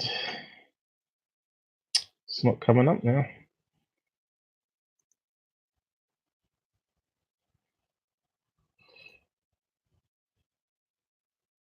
Unless it's landed, of course. Did we just miss it? Need to go back again.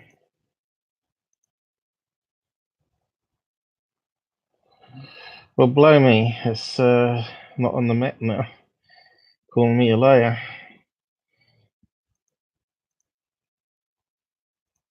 13. 13. As you can see, it was 101.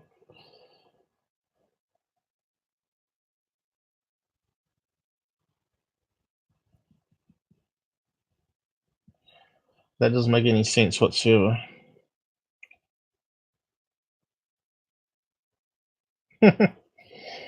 Maybe I need to refresh the page. Maybe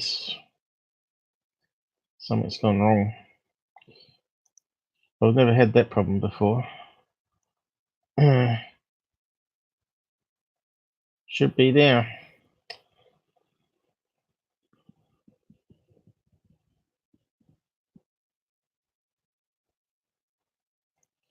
Unless you have to move it over the map. I don't think you have to, though.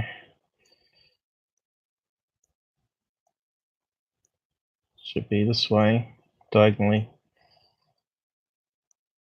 Getting there. Germany. There it is. Yeah, should be on this map.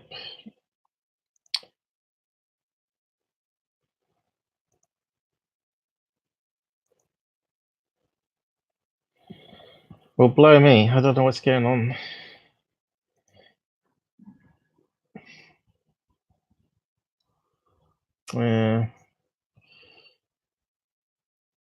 You can't see me? Might be the software's maxing out the CPU, is it?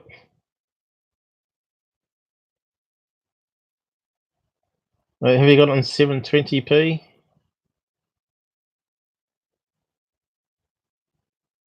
Looks like it's come right for you. Yeah, that's the bug that we get where it corrupts the screen if the CPU gets too busy. Well, I can't understand what I'm doing wrong here. That's why I take snaps of things, just in case it goes wrong later. And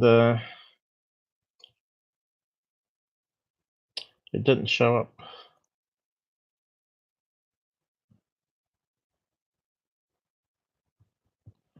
Makes you wonder if I'm being spied on. So let's try it back again.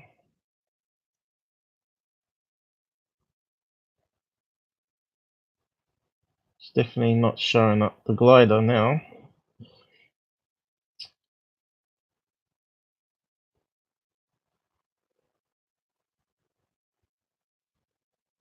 I can't figure it out.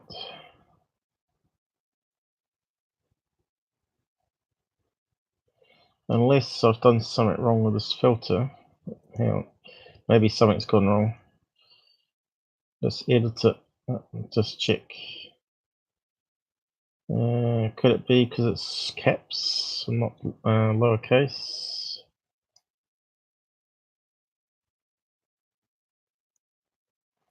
DG1S. Save. Ah, look, it's now working.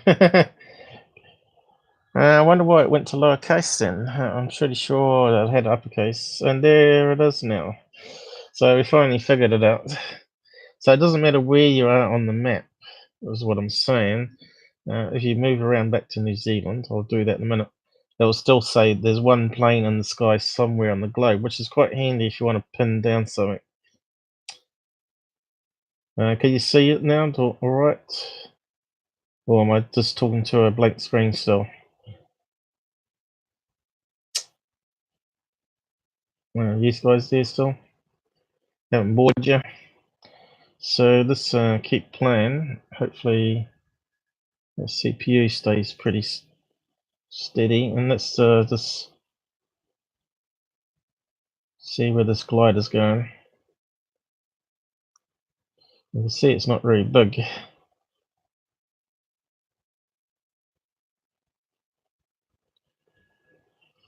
Can't seem to zoom in on it too much.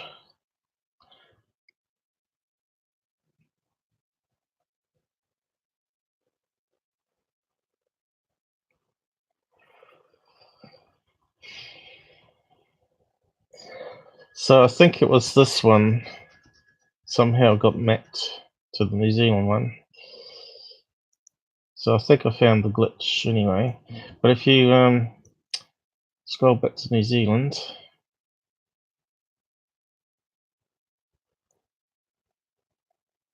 I'll probably stuff up the graphics as I'm doing it. Go diagonally down. I think I've gone too far now.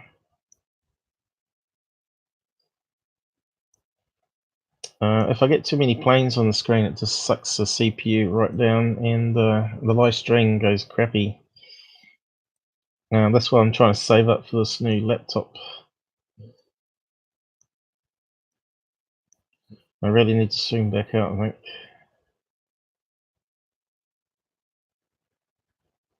But if I keep the filter on, it won't be so bad, because we know there's only one glider in the sky at the moment. Here we go. So you can see here, it still says 1, and it's still playing down the bottom here. If it's still showing to you guys okay, I don't know. I only see the map screen. Let's see. Looks like it's working for me here. Have you unticked the live button by mistake? You've got to make sure it's a little red dot next to live, as it pauses it on YouTube.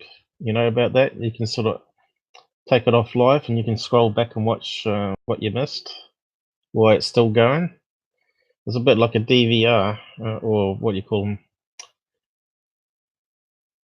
PVR? DVR, where you can sort of scroll back. I am live. You got the red button next to it. Maybe refresh your screen. You should be seeing the map of New Zealand at the moment. And you can see there's no glider here. So I think it's that one glider. It's still flying in the sky over Holland.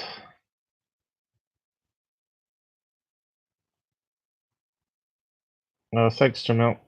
That's what you got to sort of tell people. So I don't have to. You sort of help them out. Cool.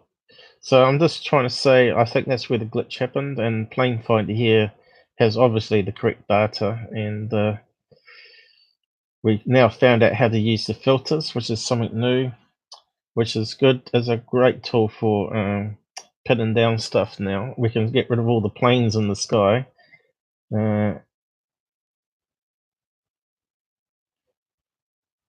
that we don't want to see, pretty much.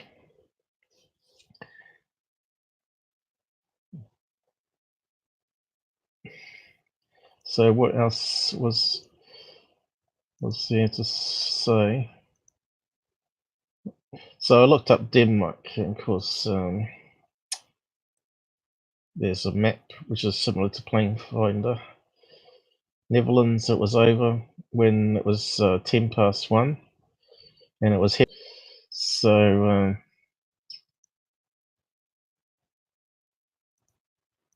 I did a Google on Sealand, which is the largest and most populous island in Denmark. So, as you know, Abel Tasman named New Zealand, probably after this island in his own home country. And apparently that's the island. So we were called the New Zealand rather than the Old Zealand. But then the Maoris called it their own name,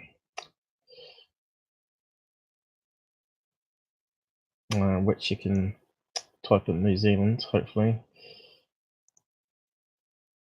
and get the details. Let's try naming of New Zealand.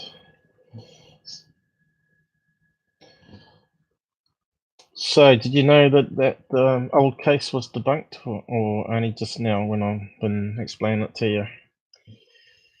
Were you glad to know that one has been solved? And yet all those websites are generating clicks for UFO people still thinking, wow, that's definitely UFO, and the government are covering it up. So what's it say? Dutch explorer Abel Tasman sighted New Zealand in 1642 and named it Staten Land in honor of the States General.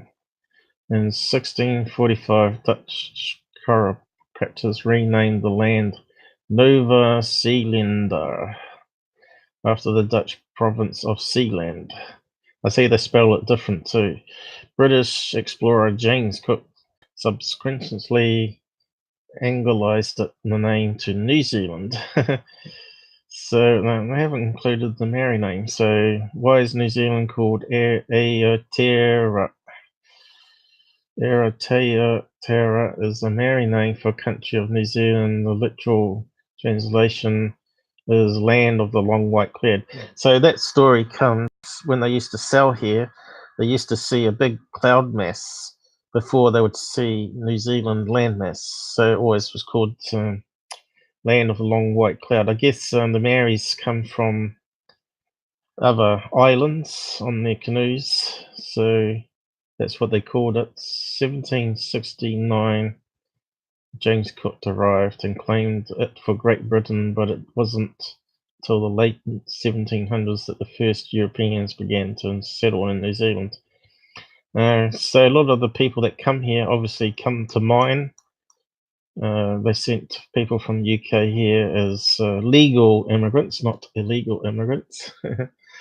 And they used to do coal mining because they needed coal for their factories. And New Zealand has a load of it on the west coast. And of course, those people decided to settle in New Zealand after doing their contract for UK. I think they had to work so many years for being sent over free of charge on the shipping. They had to work for so many years to pay off the debt, and then they were free to do whatever they wanted to. There was a lot of them settled in New Zealand. So we got a lot of Irish, Scottish mostly, I think, and also people from some of the overcrowded cities of London that settled here. So yeah, bit of a history lesson. So close that one down. So what was the other tabs we got here? So yeah, Secureteam, just rubbish. No investigation whatsoever. Just all hype. And Mystery universe, pretty much the same. No research done. Although they did put some extra facts in there, the date and time. Also a bit of a waste of time. So it looks like me and Scott Brando did the searching online. And you can see this one doesn't say much at all. It's just a promotion site for Secureteam, probably, by the looks of it.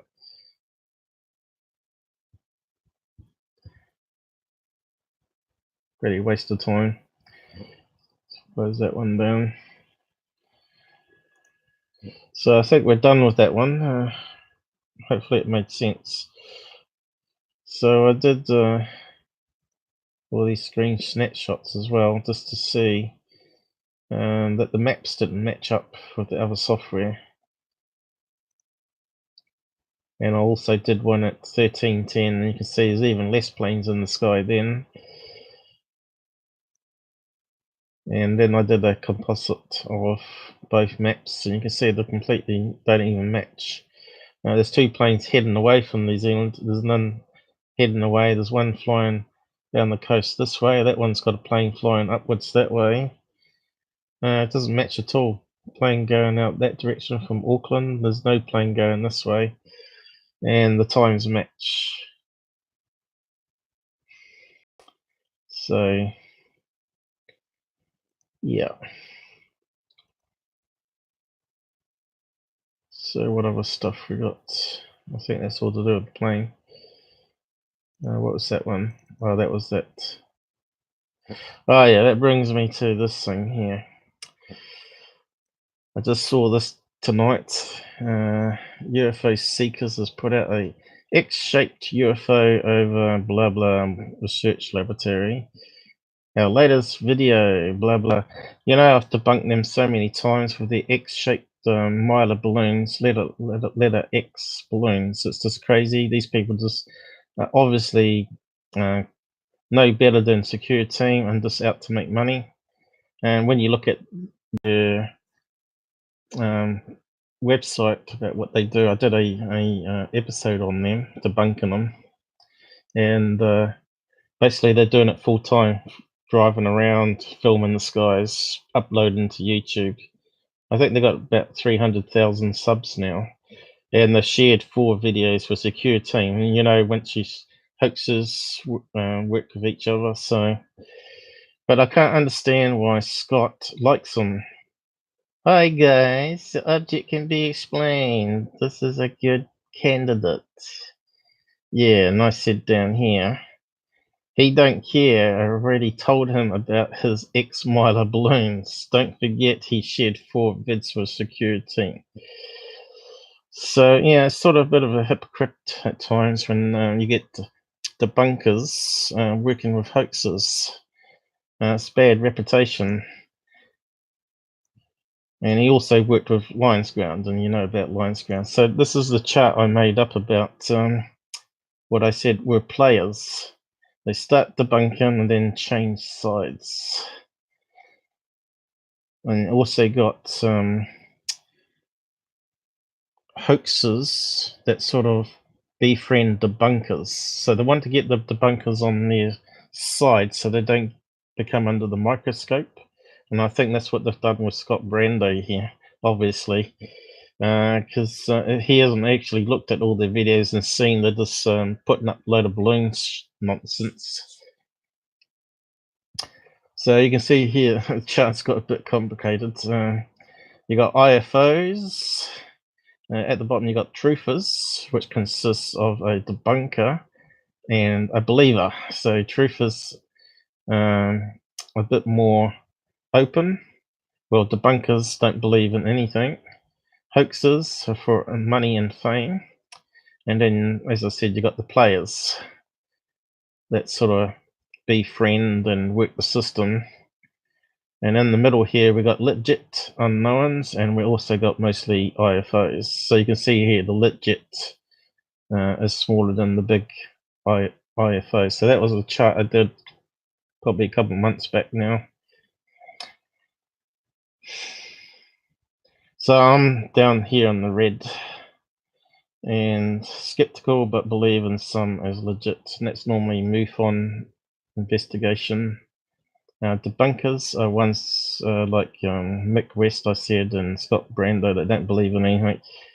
And the believers that will believe anything that's thrown up on the screen, which is pretty most of the Secureteam followers.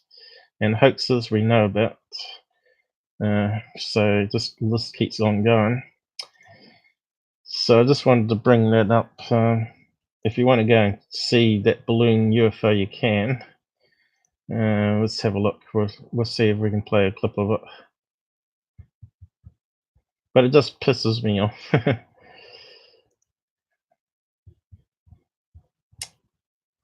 I'm not sure if it annoys you guys.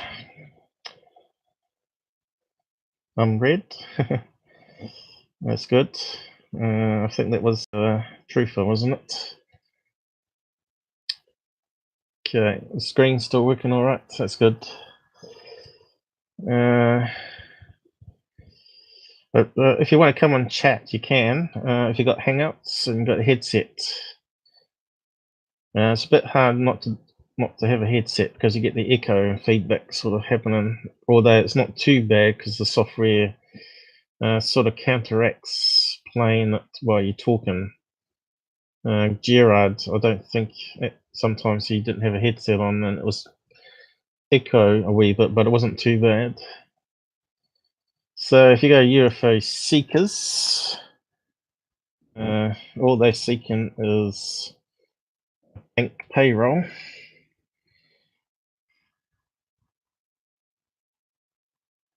And let's see how many subs have collected now.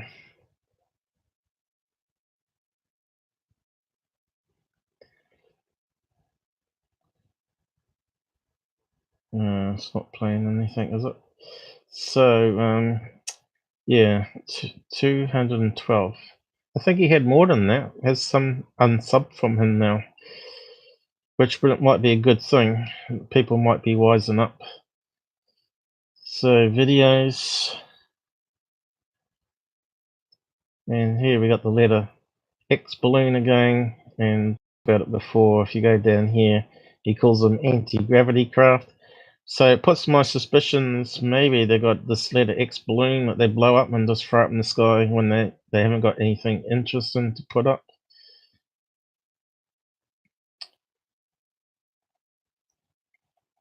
I'm pretty sure he's still got it up somewhere. Where is it?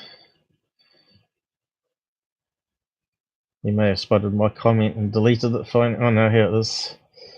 UFO sighting, X-shaped anti-gravity craft. Now tell me that's not a letter X helium balloon. So if you want to go and watch the UFO Seekers reviewed and debunked, my episode covers it all. There's also another one with the X. So that's the other one I talk about. Bunch of balloons in the sky. And he wouldn't say what it was. He said it's not his duty to say what it is. Just putting up the videos. Oh, here's another one. Another letter X. So he's got so many letter X balloons, it's not funny. So it's kind of suspicious to me. And now he's just put up a new one way up here. Yet another one. Saying that his wife spotted it.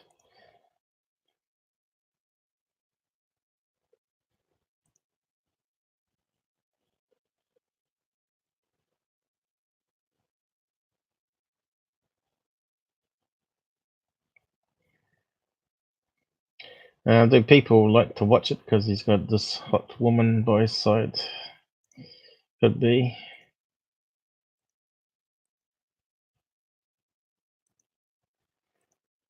So here's a letter X balloon. You can even see the tags where you anchor it with the string.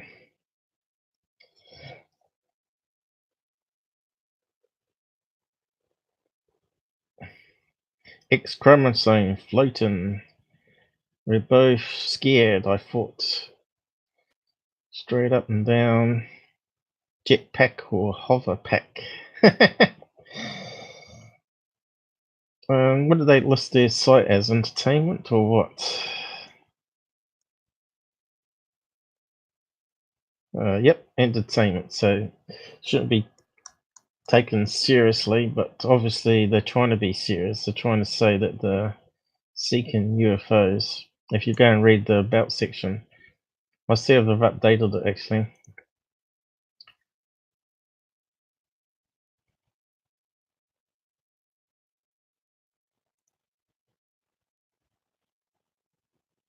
The X-craft, he says. He's an expert. He spotted it as a craft. Oh dear. You can see it's sort of floating on air currents, going away from him.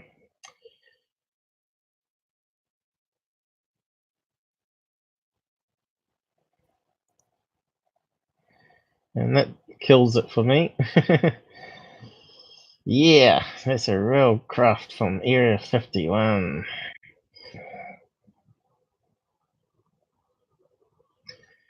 I don't know, I can't watch too much of that. Sort of makes me want to get a bucket and vomit.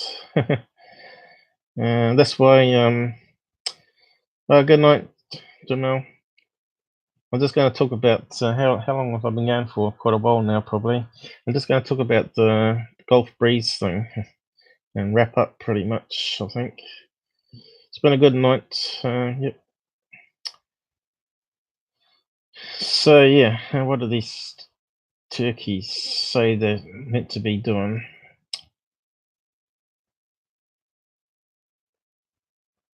Help us better equip and visit our locations.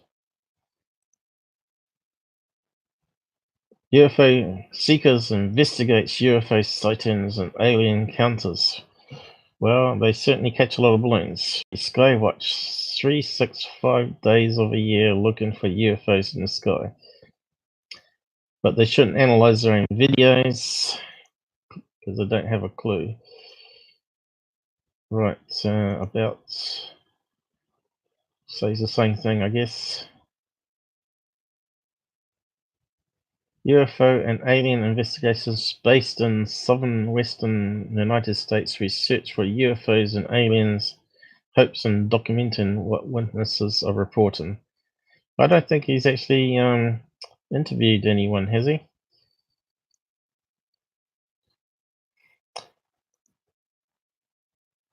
Has he ever joined MUFON? Got his MUFON qualifications? Nah. Anyway, enough of those guys. So that brings me to this one here. The Gulf Breeze 6. Did that happen at the time of the Gulf Breeze UFO sighting? What date was it?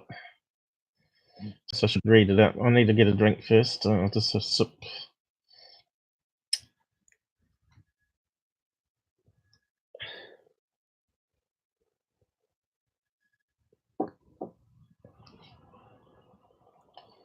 So, that should do it. Why did 6 members of the 701st Military Intelligence Brigade of the United States decide to desert from their unit in Augsburg, Germany in the early July days of 1990? So that was after the Gulf Breeze UFO flap, wasn't it? That was in the 80s, I think. What is the real story behind their apocalyptic mission to kill Antichrist? How were they able to evade detection traveling from Germany to Gulf Breeze, Florida? Did they really think they would reveal a US government alien UFO cover-up? Did they receive their mission to eliminate the Antichrist and save the world? Who and what was behind the strange message? Free the Gulf Breeze 6. We have the missing files. The box of 500 plus photos and plans you want back. Sent to the US Army and US media in days following their arrests. And why was judgment made following their arrest that The Gulf Breeze 6 should not be subjected to a court-martial. They were discharged with full honours. So it's a really strange story, this one. That was coming under batshit crazy. I didn't have time to talk about it. So Gulf Breeze is on the map here. Top secret clearance and training and crypto topology mystery appeared in Gulf Breeze. There has, however, been some recent interest in the case again. A lot of scattered information has recently been collected together into a PDF file and made freely available, courtesy of Jack Brewer. So I'll just post the link here so you can get hold of it. I think it's a crazy story, and I don't think it's true. But you know how the American Marines were being guinea pigs with secret drug testing? So I just wonder if this is another secret drug test that's gone wrong, and they sort of started hearing voices in their head and to go to Gulf Breeze and kill Antichrist. They may have been highly religious. They might have been Christians or something, and been on some sort of secret drugs that they didn't know about, and it sort of affected their mind and all that. That's possible. Or it could be just a complete made-up story because they decided they wanted to escape Marines and go and have a bit of fun on the town. I don't know. It's sort of a crazy story to make up if you're going to go to a brothel or drink. So yeah. So what's it say further on here? I could have simply added a brief commentary to the existing thread, a few links. But for those who love to jump onto every new thread and claim it's already been done, say doing that would probably mean it would get little attention. It deserves a revisit because it really is one of those bizarre stories encapsulating UFOs, paranormal and religious beliefs, possibly meddling by the intelligence community, and some downright strange statements and decisions by United States military. It's a real head-scratcher story. Finally, revisiting the Gulf Breeze 6 adventure will hopefully introduce the story to people previously unaware of it. So, what's that say there? United States Army Secret Intelligence at Gulf Breeze, I guess. What's all this here? Crazy. Can we zoom in more? No.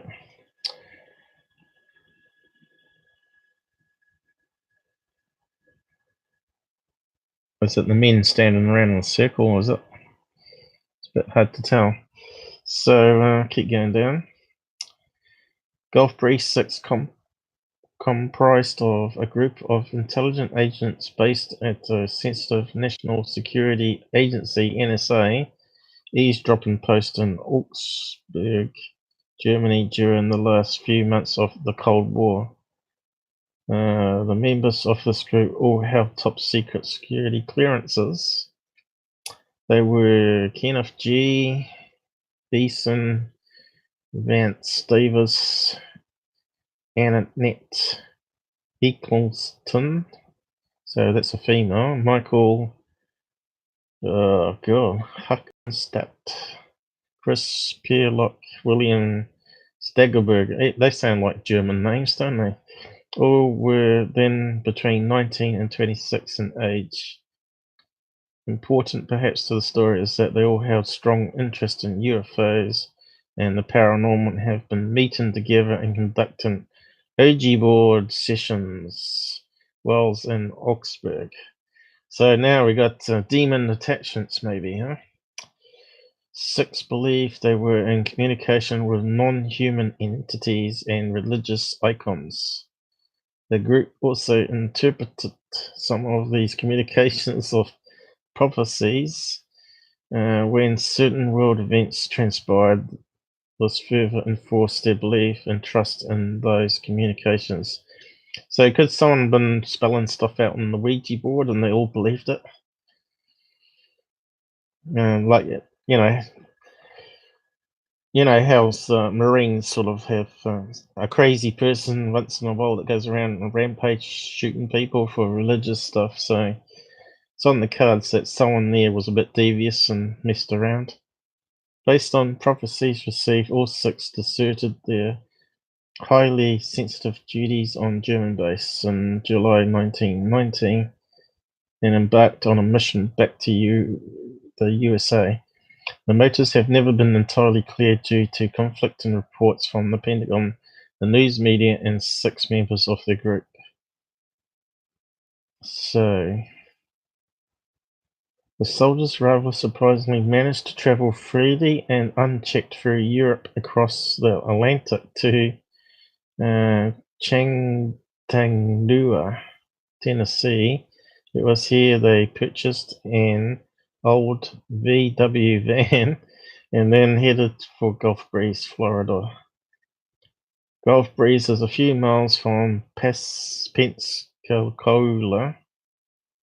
Naval Air Station. It had also become a famed hotspot for UFOs in the late 1980s, thanks to the much publicized photos of Ed Walters and multiple UFO sightings in the same area.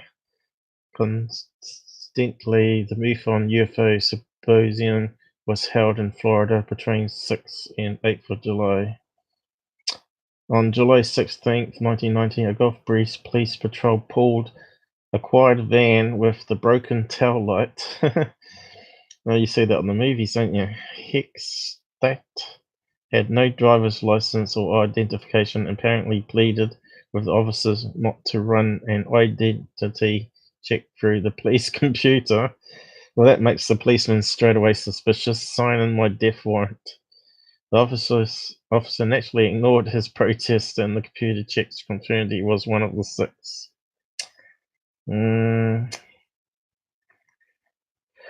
Benson, Pelock, blah blah, were later found at Anna Foster's home in Gulf Breeze. Foster was a local psychic and owner of a New Age bookstore, who in some circles is viewed as a source for the soldiers' interest in conspiracy.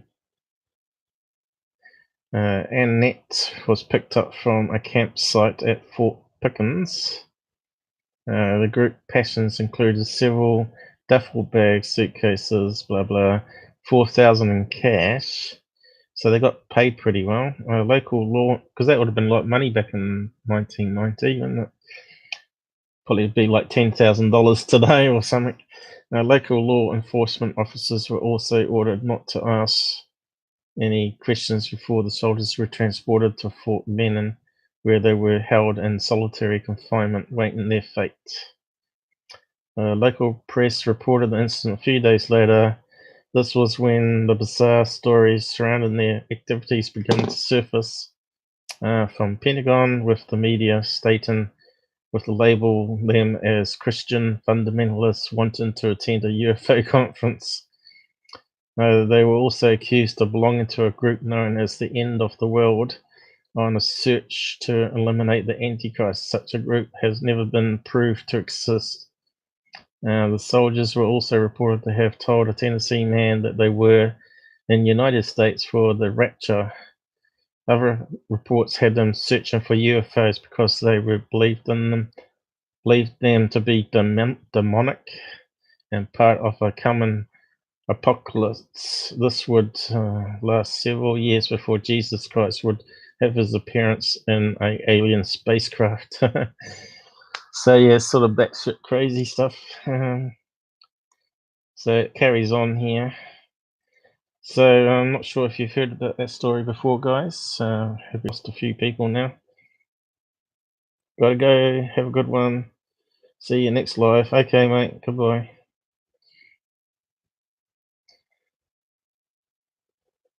So that pretty much wraps up what I'm going to do here anyway. Since everybody's tired and gone now, and I'm coming up to 3 hours already. So we got some more reports here.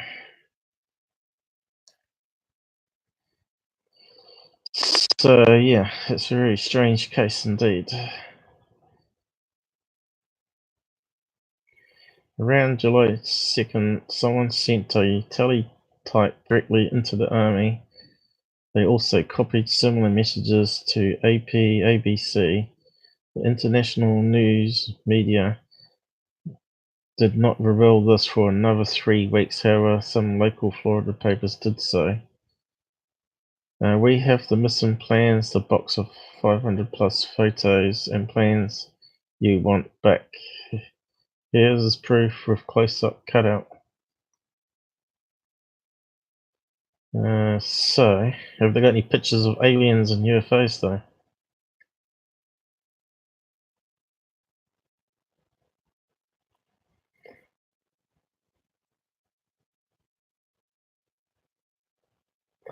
So has anyone got an answer to it?